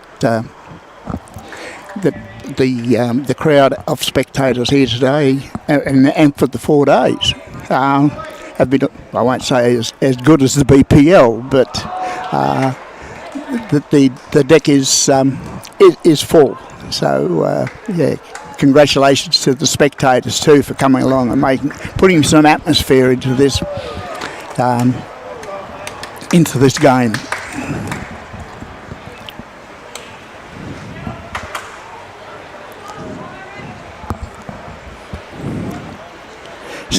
Steve Rickards wants McKenzie Park to win, and I'm sure it probably won't go too far from that. And Lynn Jaffray, how are you? Your husband did very well on commentary yesterday. He might even get a return request. I thank all those people who put up the time to come along and help us with commentary. It was very, very well done. I was able to catch some from last night after I got home, and yes, it was very, very informative. The the way everybody spoke and commentated on the day. So thank you very, very much for giving up your weekend. Yes, I got roped in this morning. No, Shane, he asked me this morning. I was happy to help.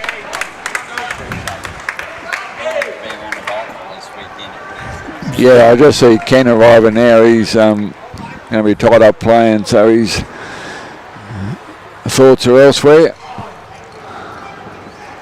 He's under the manager. He's doing this afternoon. Ian Lynn. Oh, Linda, yeah. Yeah, Linda's a good friend of mine, actually. She's had a bit of an accident up at North Toowoomba Club during the juniors competition. Had a hip replacement done. So she's only just come back to bowls the last couple of Wednesday nights, I notice, and I see her down there and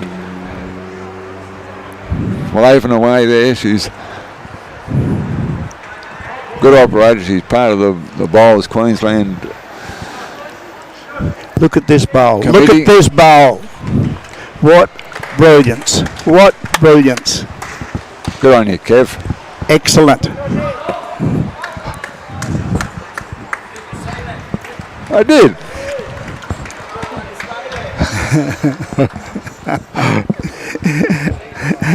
You hear people talk about weight control. Well, there was a very good exhibition of weight control.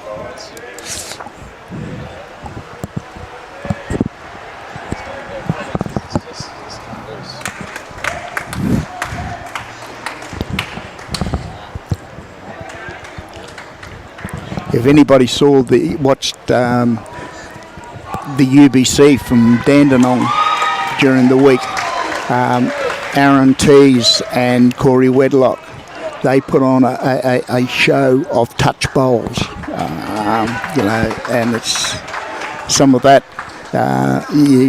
Well, there's a good response. There is a good response. And he's got one for sure, because he followed straight through with the jack. Yeah, it'd be 2 shots there. Depends on who owns the blue bowl. No, it's away, so that's McKenzie Park's bowl. Although it looks more purple from... it does, doesn't it? Gee. Well, he's only 1 shot now, so regardless... The purple bowl was a bit unlucky. It had brilliant weight, just needed a touch grass just to get round it. But the orange bowl was already shot, so no damage done. Yeah. It was a good delivery tuck, so...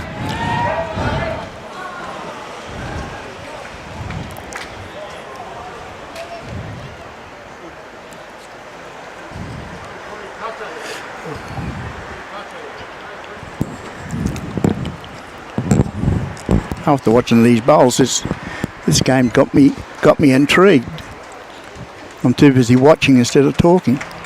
Look at that. Look at that. Well done, Greg. A lot of people will say, oh, that's just sheer luck. But he knew what he wanted, and he got what he wanted. And the skip smiling. That makes a change. And how that comes really is of no concern, because what comes around goes around. Hey? Starts when you reach the head. Exactly. As Robbie just said, your luck starts when you reach the head.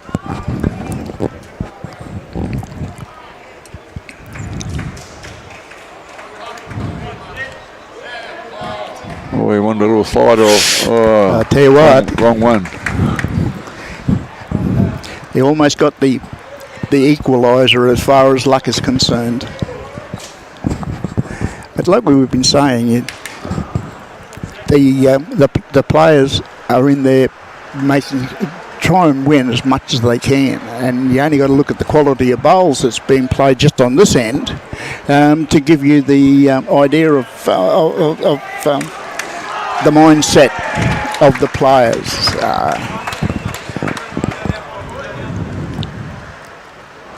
they talk about the national players raising a level. Well, sometimes I think the lower divisions have the ability to raise a level as well.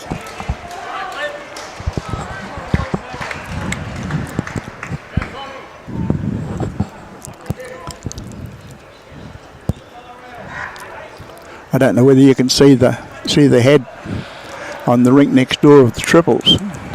But the leads have played 2 bowls each, and the shortest bowl is only a yard. McKenzie Park. McKenzie Park. Just took the kitty back, and he's still down a shot, 2 foot short. So the McKenzie Park are up 21-7, and they're still playing as though they're 21-7 down. And 9, 23-9, and the triples are 20-15, and the 3 bowl pairs 20-19. Very close game there. Yeah, it's a big comeback from 17-7. Yes.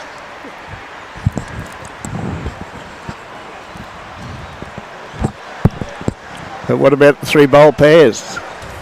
It's now a case of McKenzie Park has hit the front.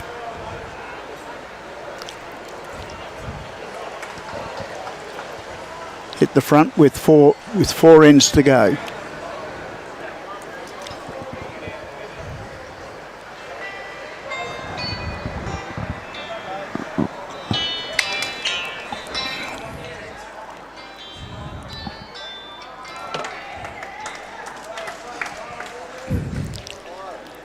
That's not a bad start from the first 2 lead bowls on the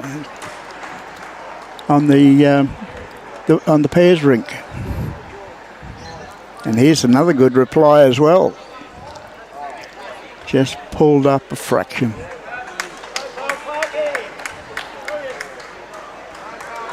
Probably got a little bit of the morning sun still coming through on the green.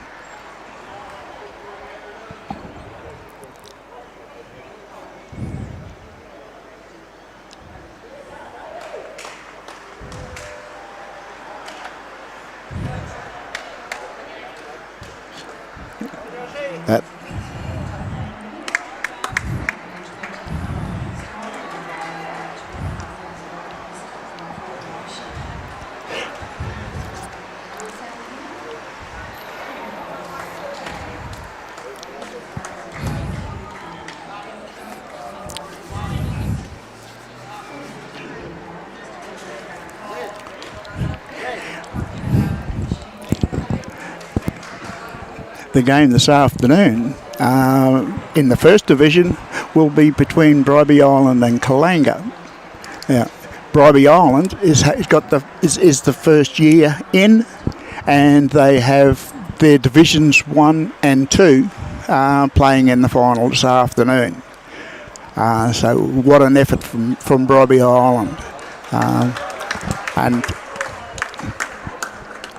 brings some strength to the game, and once again, as you can see, everybody lifts when they see that they're playing against a very, very good side, and Bribie Island is a very, very good side.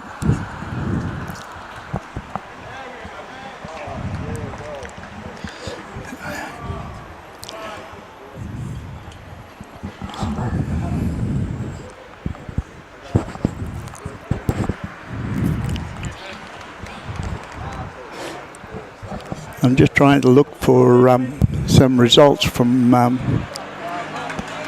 Pine Rivers and Tweed for you, but Pine Rivers is down on 2 Rinks to Tweed head. So nothing has changed there from from basically the outset of the game.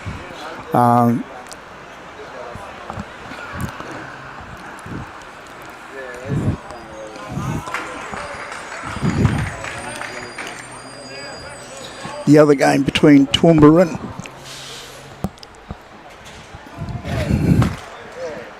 and Ipswich, it's sort of tightened up.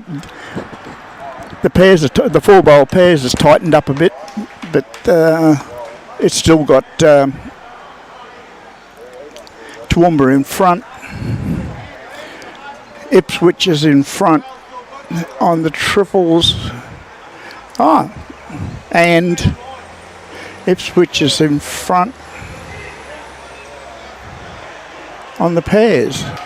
If I'm reading it right, I'd like to get some clarification on that before I'd confirm that for you.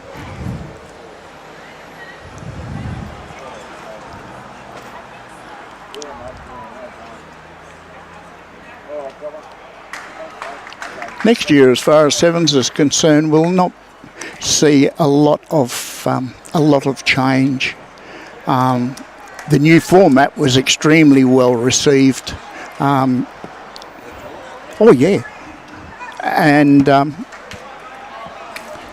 but we tried to introduce a gimmick in substitute, which wasn't new. It was only used twice through the whole carnival, whole time, and so that will go, and we'll just come back to the normal reserve for accidents and illness and that type of thing. So we wouldn't force an issue to substitute someone. No,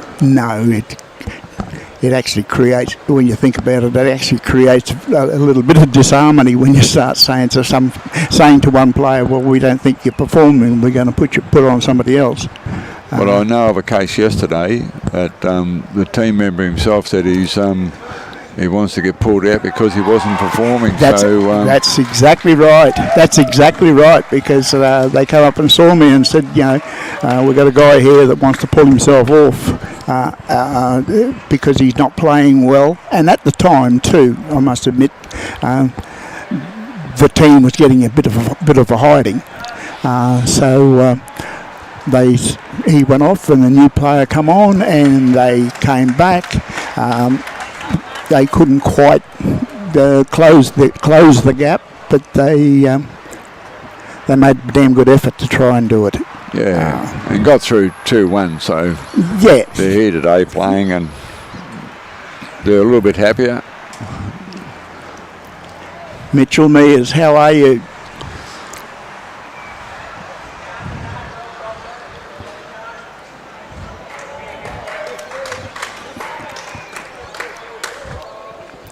Alan, I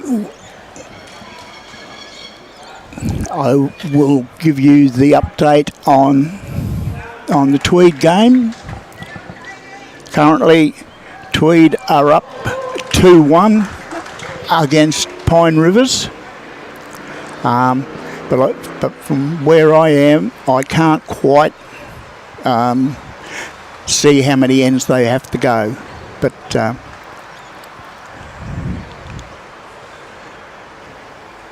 they are up 2-1 and have been up 2-1 basically from the outset.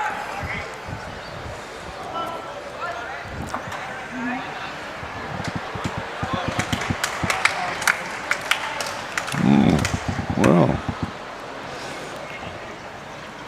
Bruce Kirk, good question. We were just talking something similar to that. In sevens, you don't change. We don't have a condition where you can change positions. There's only a condition where you can substitute a player if they feel they're not playing well, and a few other and maybe the team feels that he's not playing well. He can be substituted. Another player come on after 5 ends, but the person who comes on as the as the substitute, must continue the game. The player that comes off, he becomes the reserve. That if there is an accident or someone injured, someone gets sick or whatever. So to answer your question, no, there is nothing like that. Unless they're a very good actor. You like that one? There's a very good answer for you.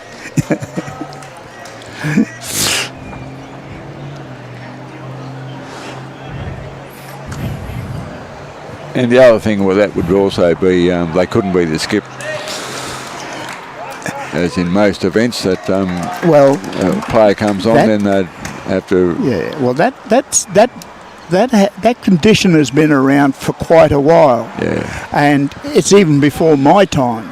So I'm not 100% sure why that was ever put in there, but that will go next year because it sort of doesn't make sense. If you're going to substitute, if a skip gets ill and can't play, your reserve goes on. Why should they be able to play everywhere else bar skip? It just doesn't make sense to me, and actually to the rest of the board as well. So. But it's in the rule book. So it's in the rule book as of now. Yeah, but it won't I can't see him changing that. From World Bowls, that is. Oh, from World Bowls, yeah. But no, not from our point of view, I can't understand it. So that will be gone. It'll just be a straight substitute. Makes life easier. You can't. Too many people get tied up with what I call the 80-20 rule, that you put in a condition because it might happen 20% of the time, but you forget that it won't happen 80% of the time, so why put it in?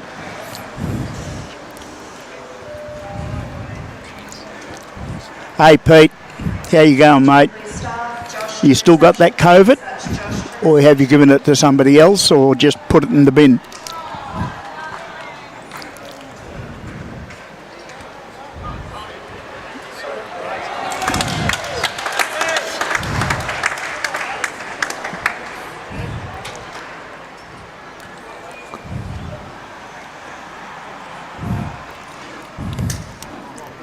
Well, the McKenzie Park North Toowoomba contest is drawing to a close with 3 to 4 ends to go, and it's starting to look very much like it could be a McKenzie Park whitewash.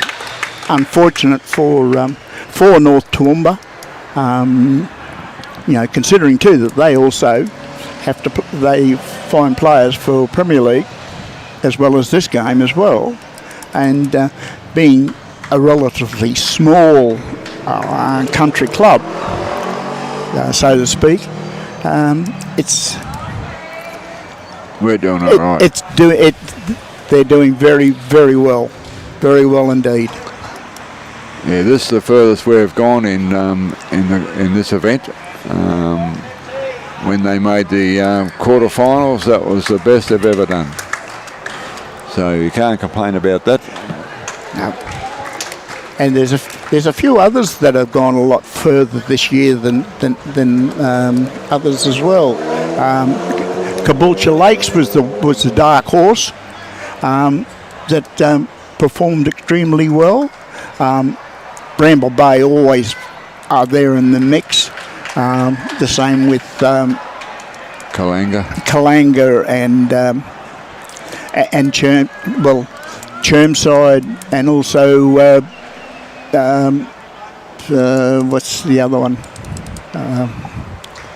Tweed's very strong club. Tweed is very, very good. Tweed put in a whole 6 teams,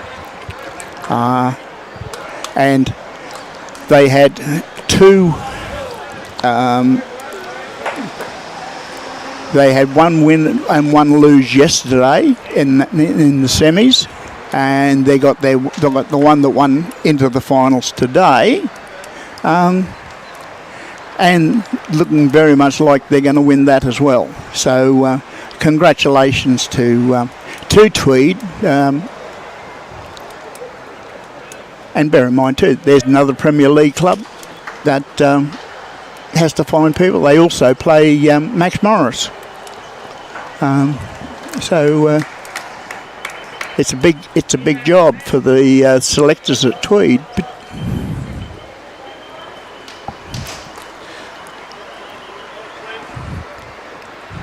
for 2 feet.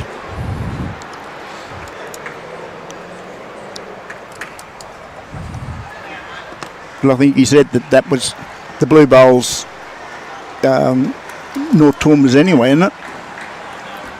No, McKenzie Park. Yeah. So McKenzie Park probably have 3 or 2 in a measure anyway at the present time.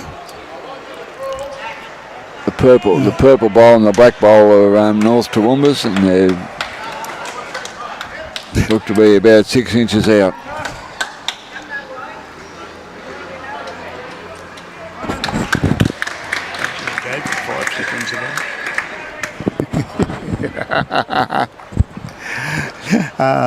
Simon Wallace, yes, I do have updates for Tweed. Tweed are up 2-1 at the present time. But I can't tell you how many ends have to go. They have to play before to go. Be similar to the TV rink, I would imagine. Yeah, that's pretty right. For your information, they've probably got 3 or 4 ends to go, and that will fix it up. But they've been 2-1 up basically from the get-go. So.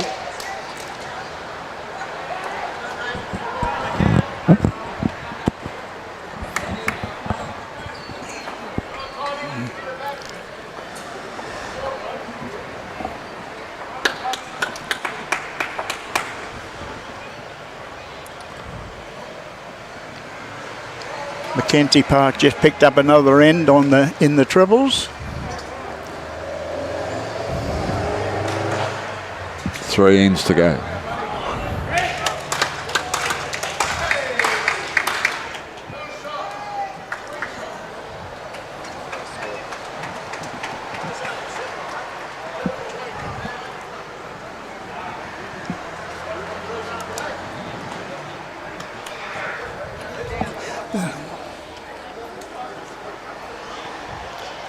McKenzie Park are actually 2 down on their head at the present time.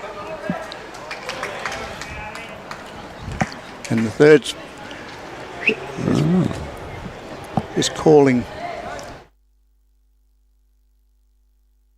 into the, just arriving at the head and allow the speed of the carpet to move the jack about 18 inches. Yeah, they were just standing in front of the camera then, so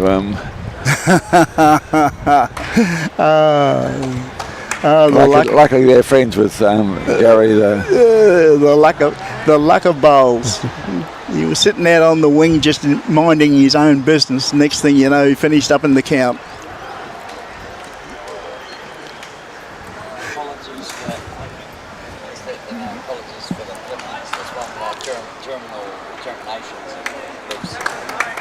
Yeah, we've just got a minor technical issue. There's a bit of flickering in the screenshot that one of the connections is just a fraction loose, and when we have a chance we'll pull that out and reset it. But we don't want to stop the telecast now at this crucial time. No.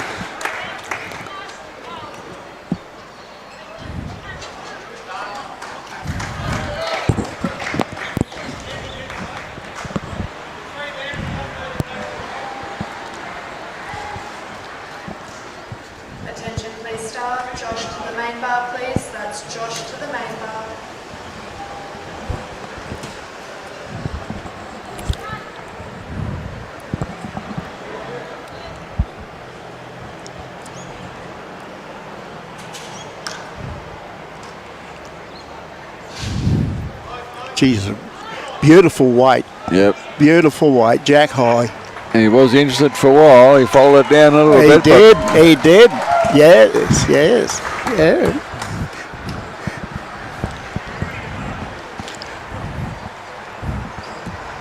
Take note, BPL selectors. He has got the pose.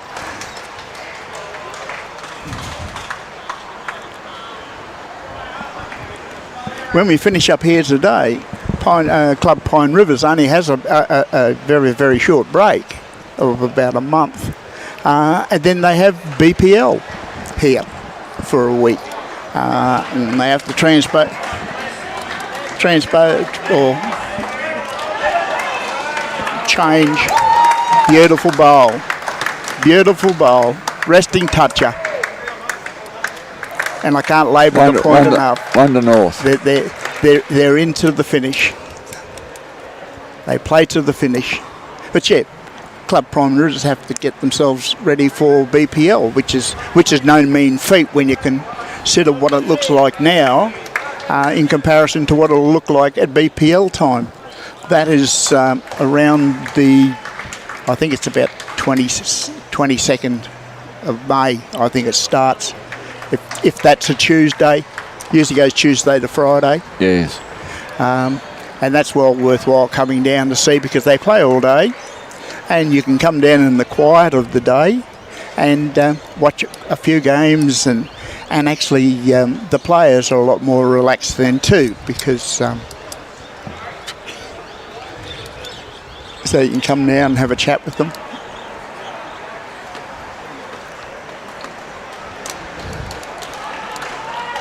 It was because of the good job that Pine Rivers does with the BPL over the years, and bear in mind it's been here for what, I think it's now, they've had it for about 12 years, something like that. Was one of the reasons why we approached them to see if we could hold finals. Yeah, they'll have a finals on the Friday night. So, yeah, they haven't disappointed in what they do, and they do that very, very well. Here we go. Anything you want to know, just ask Robbie. Ask the Leylands. BPL starts 23rd. Yep.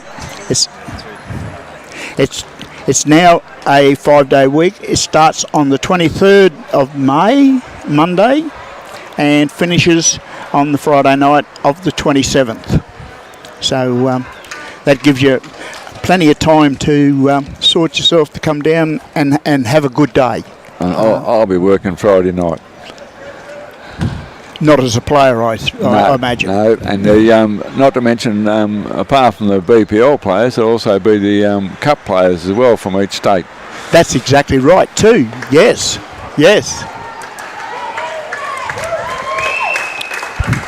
Yeah, Warrnambool won the last one down at Moama.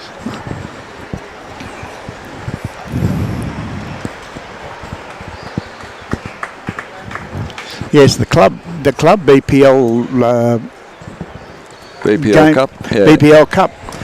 The next round starts. I think in about, it starts next month too. I think. In May. It's about the end of May. That's the same time, because I know my club Salisbury is hosting one. So if anyone wants to have a run in the BPL Cup, give Michelle a ring at Salisbury and put your team in.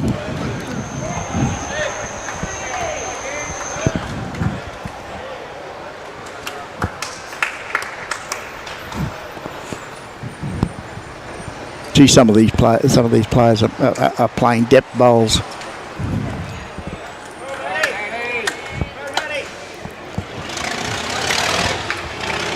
You haven't seen one drive for the day, or not even a 6-foot reaching shot.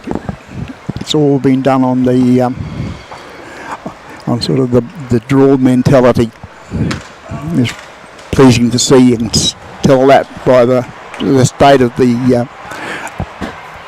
head, and the camera work doesn't do justice to those short bowls. They're a lot closer than what the camera says. It looks further away than the actual. Looks to be about 14 inches while looking at the Yeah, I was thinking of on the orange. on the rink itself. I was thinking of the orange and purple at the side.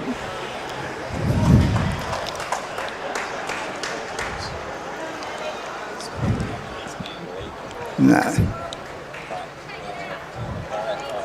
Yeah, Yes. Yeah. just over a Yeah. foot. But to me, the one looks about 4 foot and the other one looks about 3 foot. That's out. No. You know, the two here on the right. Yeah, those two there. They're probably only about 14 to 15 inches away. Yeah, that's what I was.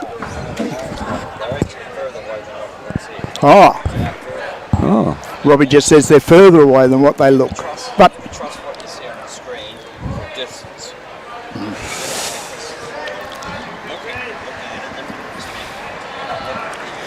yeah, Yeah.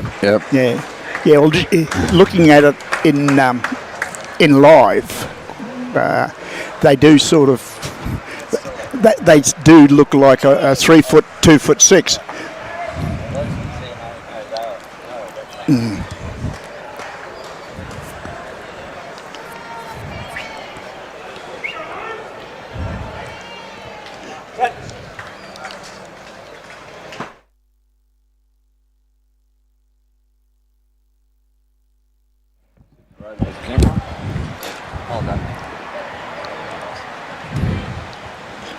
McKenzie Park actually has two very, very good bowls at the front there that you just need to arrive on and roll. But he's got the wrong bowl at that stage. But yeah, it's a very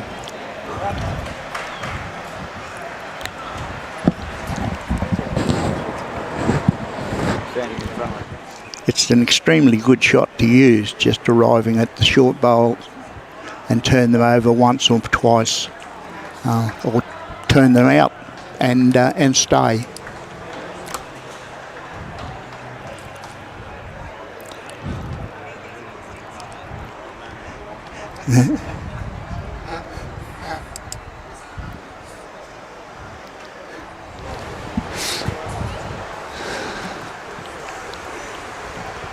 If he's got the weight, this is pointed extremely well.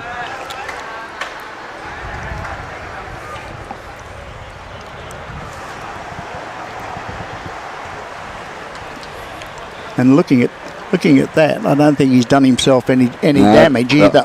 Well, that was the away ball too. He pushed over. Yes.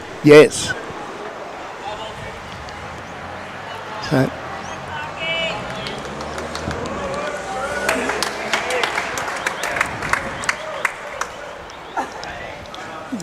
that'd be interesting to see what McKenzie Park does here to try and cover any catastrophe. Sort of got, it's almost in two minds. The black bowl almost jack high, or the back bowl in the front. Does he try and push the front bowl up, or does he just rest on the other one?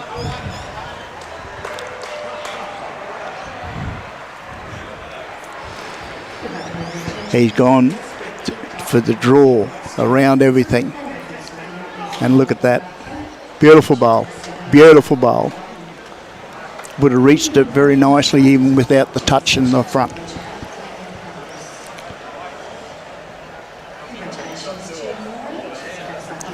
I gave an applause, but no indication of a shot or not. Kimbo. I wouldn't see you having it any other way. What's in the other hand, mate?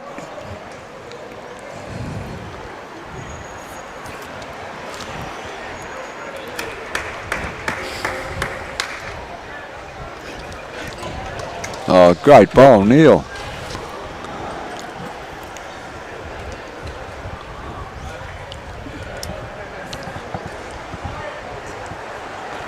Just looking, McKenzie Park is probably could be very much two shots down.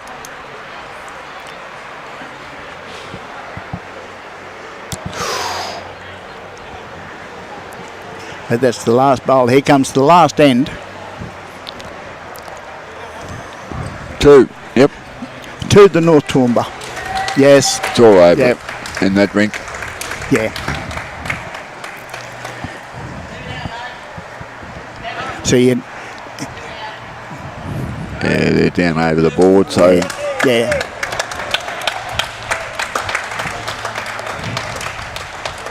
Well, look at that. Look at the score of the 3-bowl triples, 3-bowl pairs. Yeah. Considering they were behind, and now they're ahead by 4. It's a big effort, isn't it? It is a very, very big effort. And vice versa, to give North Toowoomba their due in the triples. That it was... Just lost the way a bit. They'd lost their way, then picked it up and came back again to make it a little bit more respectable than what it could have been.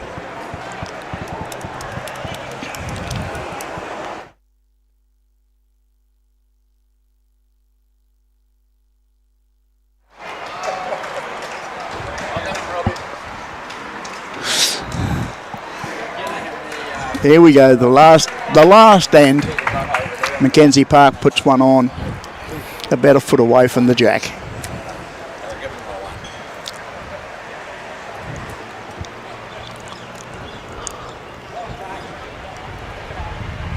Good ball there, Greg.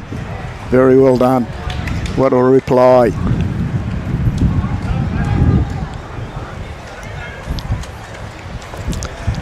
Skip only remembers the last end, don't they? So they say. I often wish they'd remember the first bowl, not the last bowl.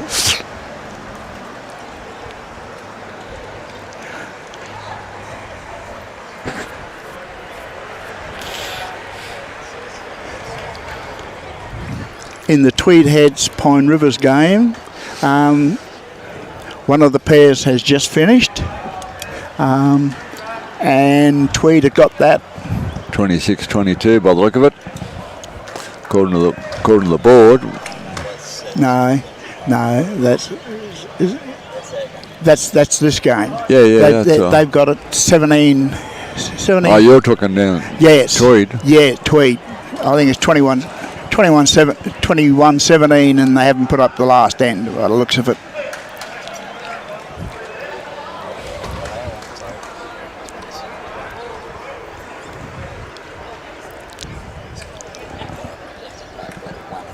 Okay.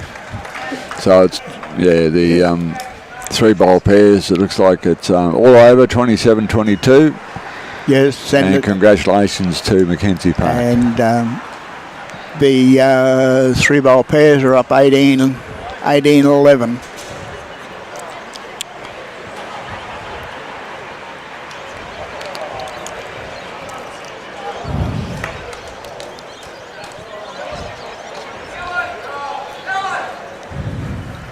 Well, we don't mind running second.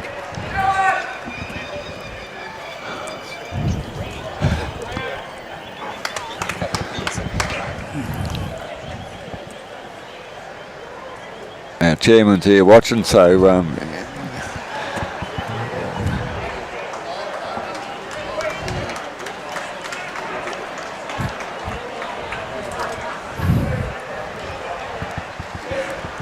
David, the last score we got from Division 3 was that Toowoomba was up 2-1, but that was at the halfway mark. I think Ipswich got up. There's a complete turnaround.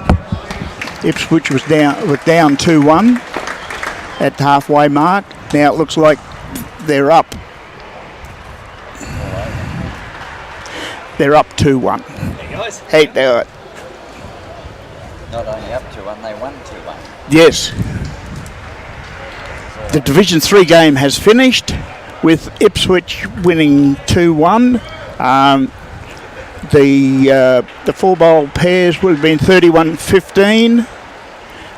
The triples would have been 25-11 with one end to go up, and the 4-bowl pairs they went down to 12-9, and they didn't put up the last few ends. 4 games, they didn't play. They didn't need Ipswich to. one. Yeah. No use playing it if you've already lost two rounds. Yeah. Yeah, that's right. It doesn't matter. It's all over Red Rover. So that was an extremely good comeback from Ipswich to topple Toowoomba, because that's a damn good side, that Toowoomba side. Well, yeah. Are you going to put that on to talk to them, or are you going to? Because if we're not doing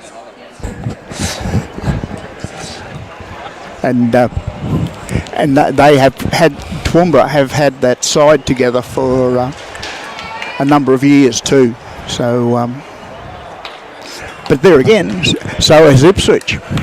So has Ipswich had that side together for a number of years and been very successful with those combinations. So congratulations to Ipswich, winners of Division 3. And I suspect their membership numbers are probably a lot bigger than Toowoomba's too, I reckon. But Oh yes, yep. They've probably got the biggest membership in Ipswich by a country mile, I would say. I'd venture to say.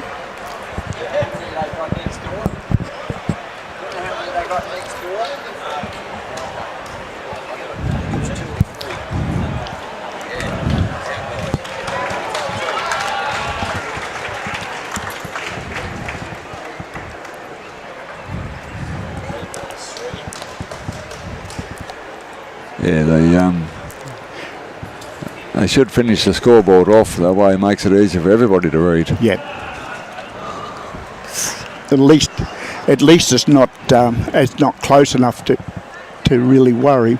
But No. but yeah, it's nice to know that we're giving you the most up to date results rather than a half guess. But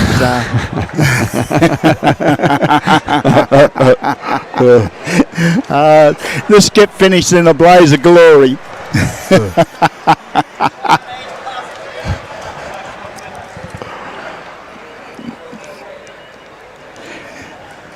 So congratulations to McKenzie Park for winning the grand final in Division 6 for 2022 and winning it on all three. Congratulations, commiserations to North Toowoomba. You played excellent bowls all the way through. Thanks, and, Bob. Should not be disappointed at all that you that McKenzie Park got over the top of you this year. Yeah, as I said earlier in the broadcast, that North Toowoomba's efforts have far exceeded their performance ever in this competition. And is it correct that it is North Toowoomba that's getting the new renovations? No, that's Club Toowoomba. That's South Toowoomba. South and I west. was told the other day there was another club in Yeah, Toowoomba. Drayton Bowls. Drayton Bowls. Yeah, Drayton, not North Toowoomba. Yeah, that looks like a deal going with Toowoomba City Golf Club. Yep. And they're going to put a synthetic under a roof, apparently. Yes. So there you go. Straight from the Toowoomba mouth. So whichever way, they have 2 greens currently. Everyone's got grass, but apart from Toowoomba City Bowls Club, which has only got 4 rinks. So it's carpet. Yeah. With the new renovations to Drayton, that'll take the windy weather out of it. Because if the wind's blowing the wrong way, it's almost unplayable. I made similar comments when you look around at some of the other venues that have, like Urunga for starters, that have the capacity, and Mooloolaba for that matter as well, that have the zip-up sides that they can close off, and that way covers the rain and wind. And yes. And that's one of the issues that I did mention to some people at those clubs, that that'll make all the difference in people's participation, especially during winter. There you are, you bloody old bugger. Thanks, Kev. He just threw your card at me, and he signed it too. What's more, Good on you. Thanks, Congratulations, mate. Watch all my bad shots. well, that last one, I'm just talking to Kev here from the skipper from Norths. He looked back at it and mull over the actions, whatever else, but you can't complain too much. Go home to Toowoomba tonight, sit in his lounge chair, put his feet up and say, gee, I'm pleased that's done and dusted with, and we only have to come back in 12 months' time.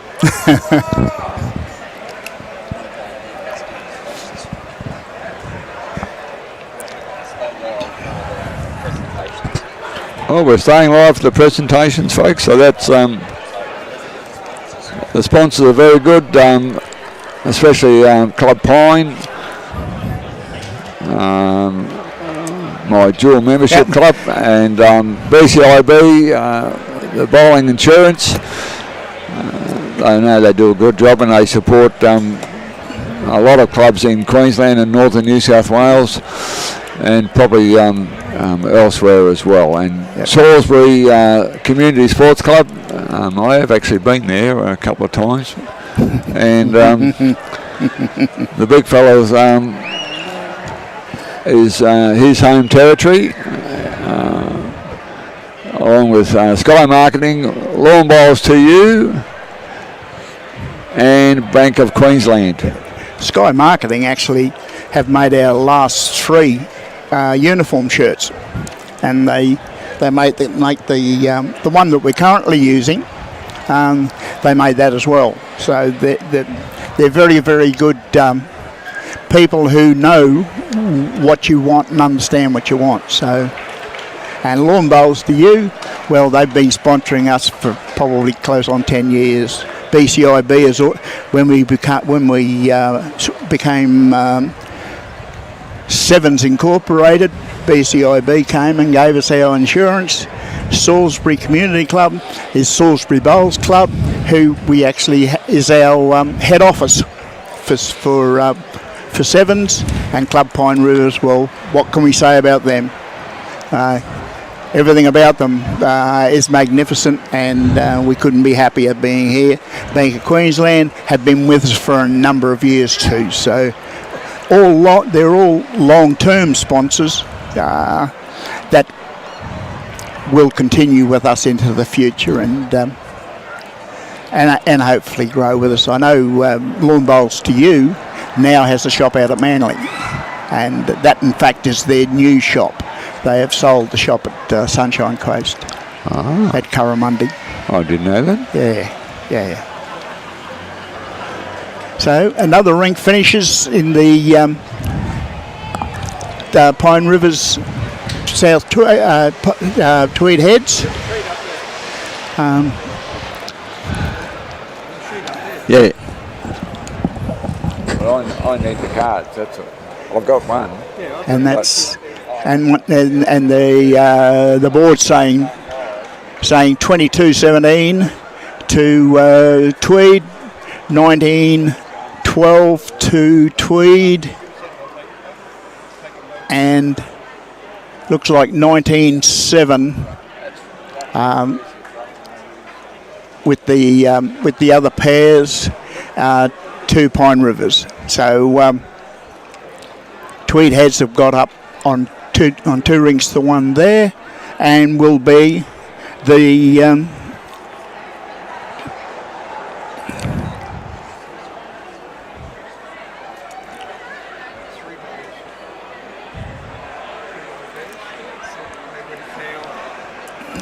that's right.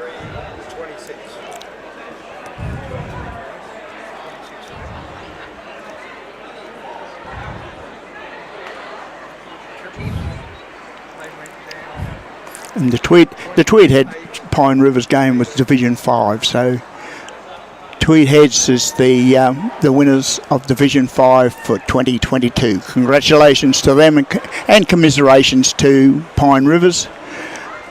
But it's a great effort to go through 10 rounds, plus they had to play an elimination and then the quarterfinals, semi-finals, and to get to the finals is no mean feat. So congratulations to them for getting that.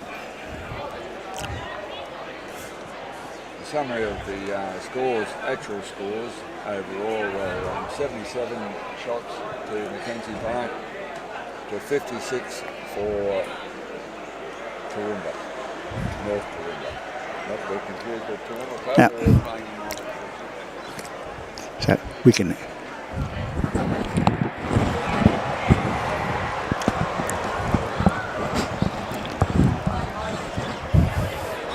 For my part, thanks very much for everything, and we'll look forward to doing it again. And the commentators this afternoon's game, Linda will be here. And Kenny Small from Kalanga. This looks like the last end for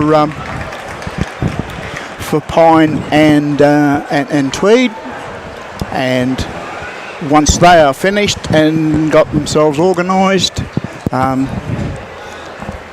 Sevens chairman Shane Johnson will come and do the presentation of trophy, present them with the winners and runner-up checks. Thanks, Mick. Stick with us for this afternoon's game too, because the presentation will be done for first and second divisions, and Shane will say thank you to everyone as well. So.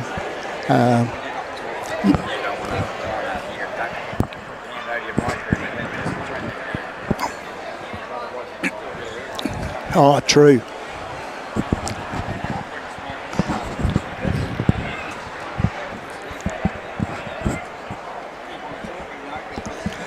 Yep. Yep.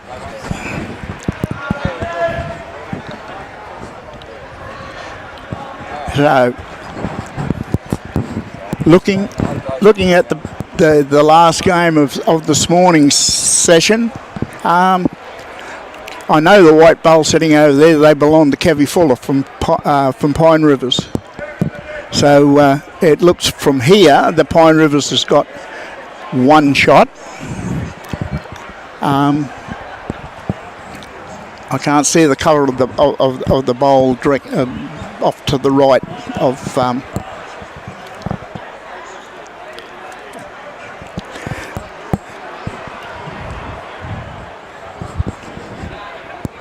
It looks very strange.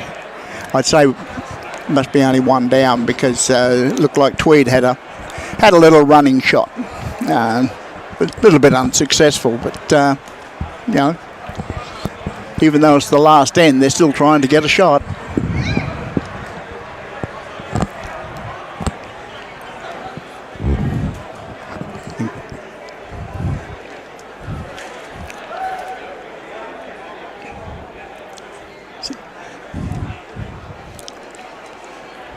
Is Kevin ready to build on what he's already got?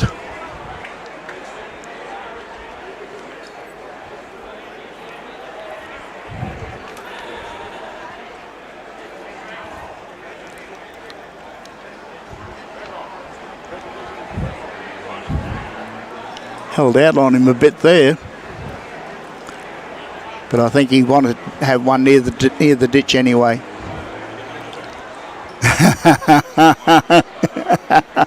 And it paid no dividend at all.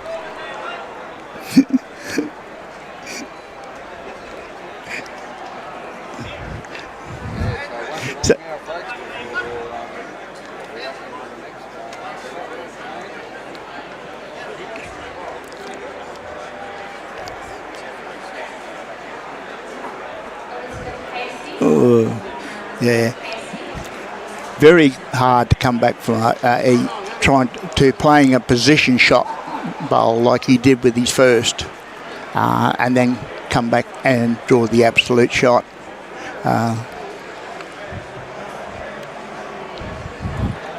So Tweed throws the bowl down, not expecting to get anything, turns around, gets 2 shots, and that game is over for 2022. Congratulations to 2 Tweed heads on that, and commiserations to Pine. But as I said, it's to get through as many games as you had to reach the finals is a credit to any club. And when you consider too, they'll losing will still get them $3,500. The winners get $8,000. They'll go away very, very happy, I'm sure. We're just waiting now for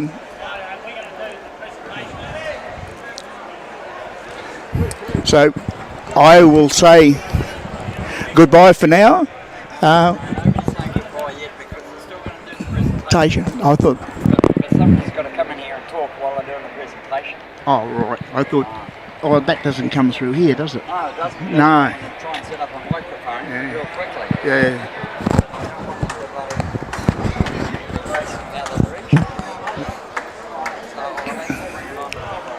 You're right. Yep. Everyone now is busily running around taking photos so they can take it back to their clubs and say, look what we did for 2022. And that is not just the 2 games on green 1, it's the games on green on green 2 as well.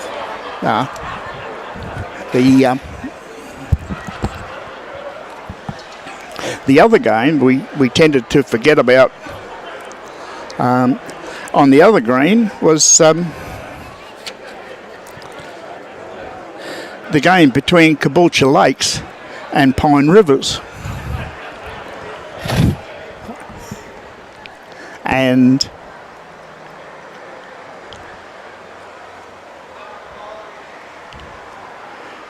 that looks very much like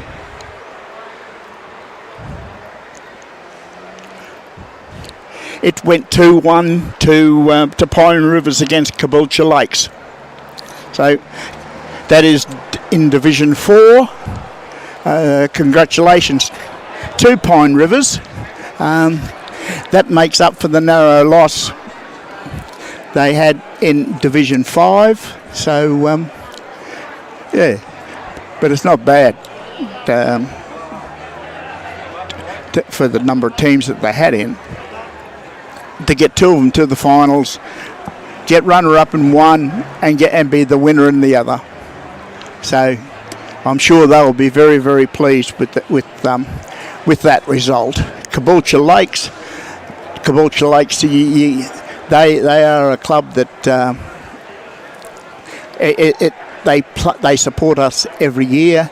They try extremely hard and get to a point, and then for some reason or other don't seem to be able to go on.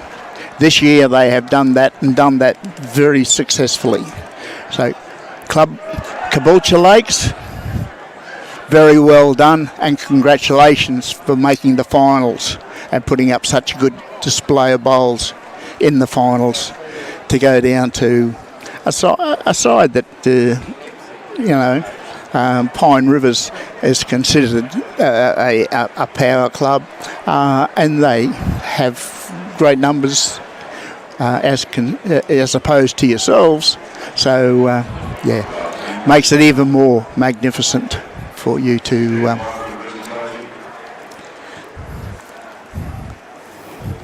the coordinator in Andrew Doggett and chairman. Sorry about that, folks. Apparently I've got to speak into 2 microphones. And the chairman in Ladies and gentlemen, welcome Shane to the presentation just about of to the do the 2022 grand finalists for Div.6, Div.5, Div.4 and Div.3. Joining me here on the green is the chairman of the board for Q7s. Can you please make welcome Shane Johnston.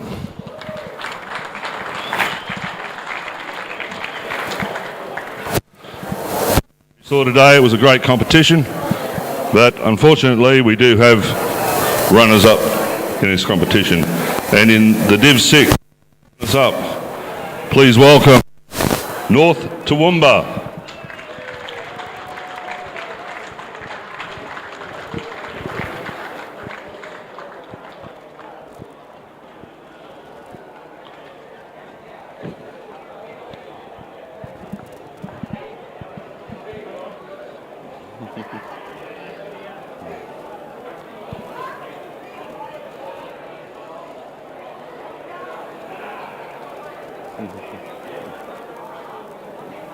He's in front of the camera.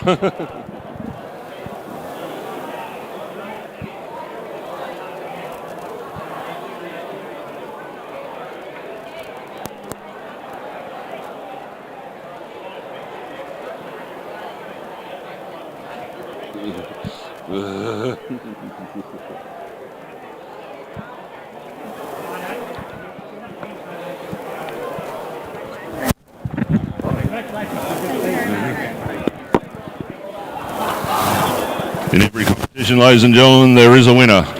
And the winner, our grand final winners for 2022 in Division 6. Congratulations to McKenzie Park, who are picking up a cheque for $8,000.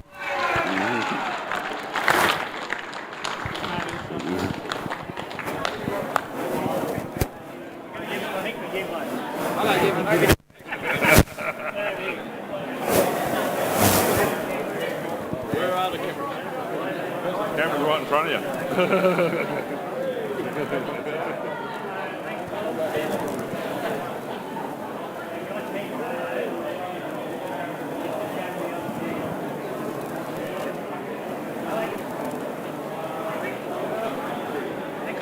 Andrew. No worries, Mate. thank you.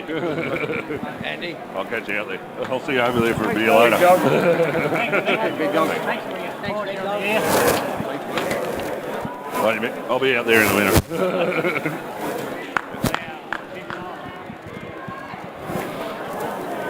Ladies and gentlemen, the runners-up in Division 5 receiving a cheque for $3,000. Congratulations to Pine Rivers.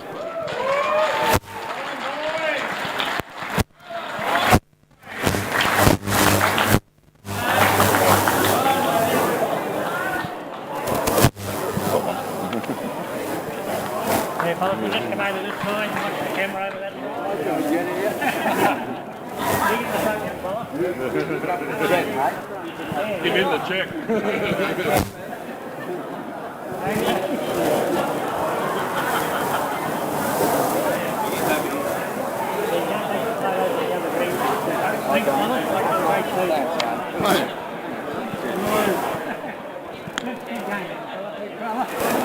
I'll see you after. Good on you, bud. Thanks very much. Now, mate.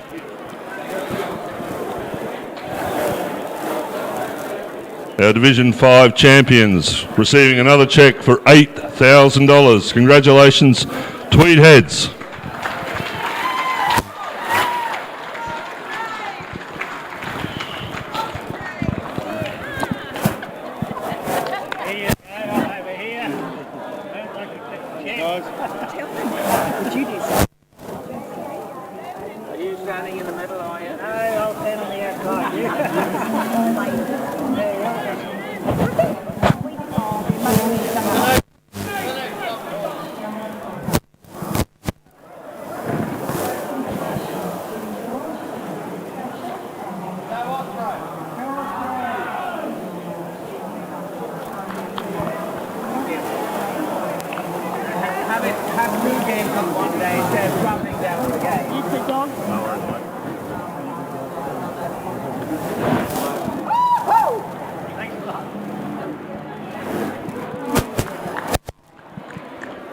Thank you, Tweed Heads. Div 4 now, isn't it? Yeah, Div 4. Ladies and gentlemen, the runners-up for 2022 in Division 4. Please congratulate Caboolture Lakes. For $3,000 you can tell them. They'll be receiving a cheque for $3,000. 3.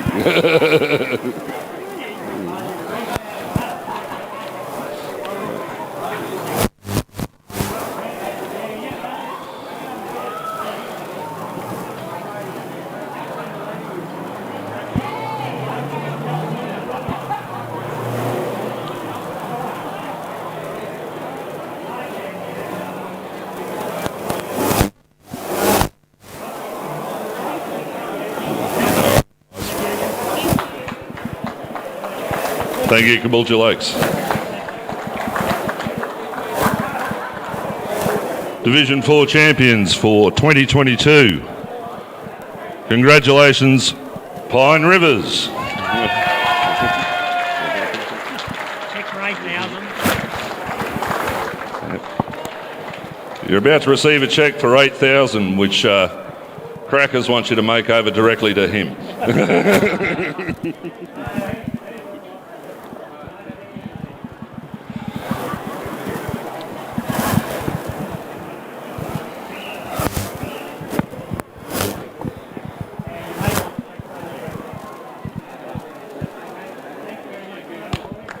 Congratulations, our champions, Pine Rivers.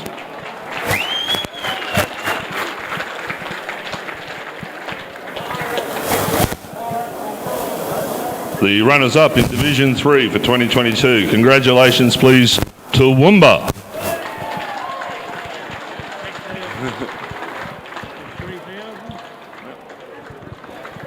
Toowoomba also receives a cheque for $3,000. 3.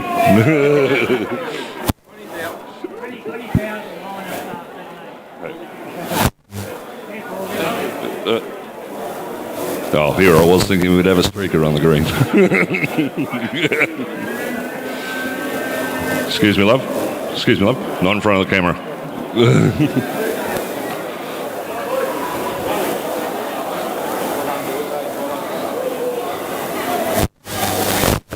No worries. Well done, guys. Okay. Our 2022 champions in Division 3. Please congratulate Ipswich. Check for 8. Ipswich will be receiving another cheque for $8,000.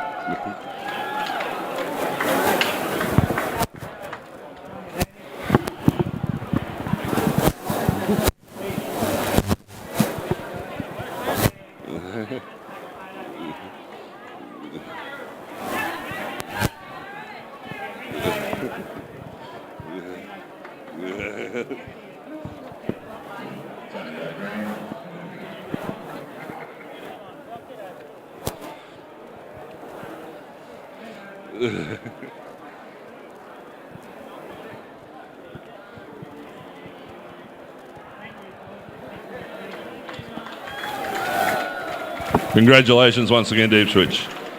That concludes the first half of the cheque presentations for the day, but stick around this evening. We've got the Div 2 and Div 1 finals being played right here, starting at 2 o'clock. Straight after those games, we'll also give out those cheques as well. Once again, thanks to Pine Rivers as hosting this club. Thanks to Q7s and all our sponsors. Best of luck, and we hope to see you all again next year. See you. I'll take that back over there. Thanks.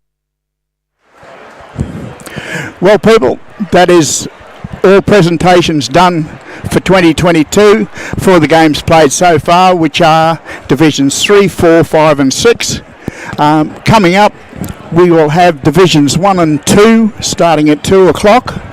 And thank you once again to our sponsors of BCIB, Bowls of Queen, Lawn Bowls to You, Salisbury Community Sports Club, Sky Marketing, and of course our host and very good venue for the last 2 weekends in Pine Rivers, who we can't thank enough for what they've done, not just for the sevens and for the game of bowls, but also for all the spectators and everything else that came along for today. Robbie, congratulations on what you've done once again. Marvellous, marvellous. I should get you to put us in the diary again for next year straight away, but just in case.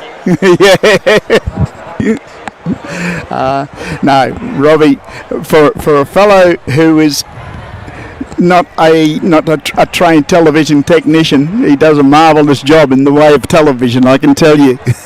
So, people, hang around, go and have a cup of tea, have some lunch and everything else, and Divisions 1 and 2 will be on the green here at 2 o'clock. So, until then, goodbye and thanks very much for watching and listening. All the very best and good luck. Bye-bye.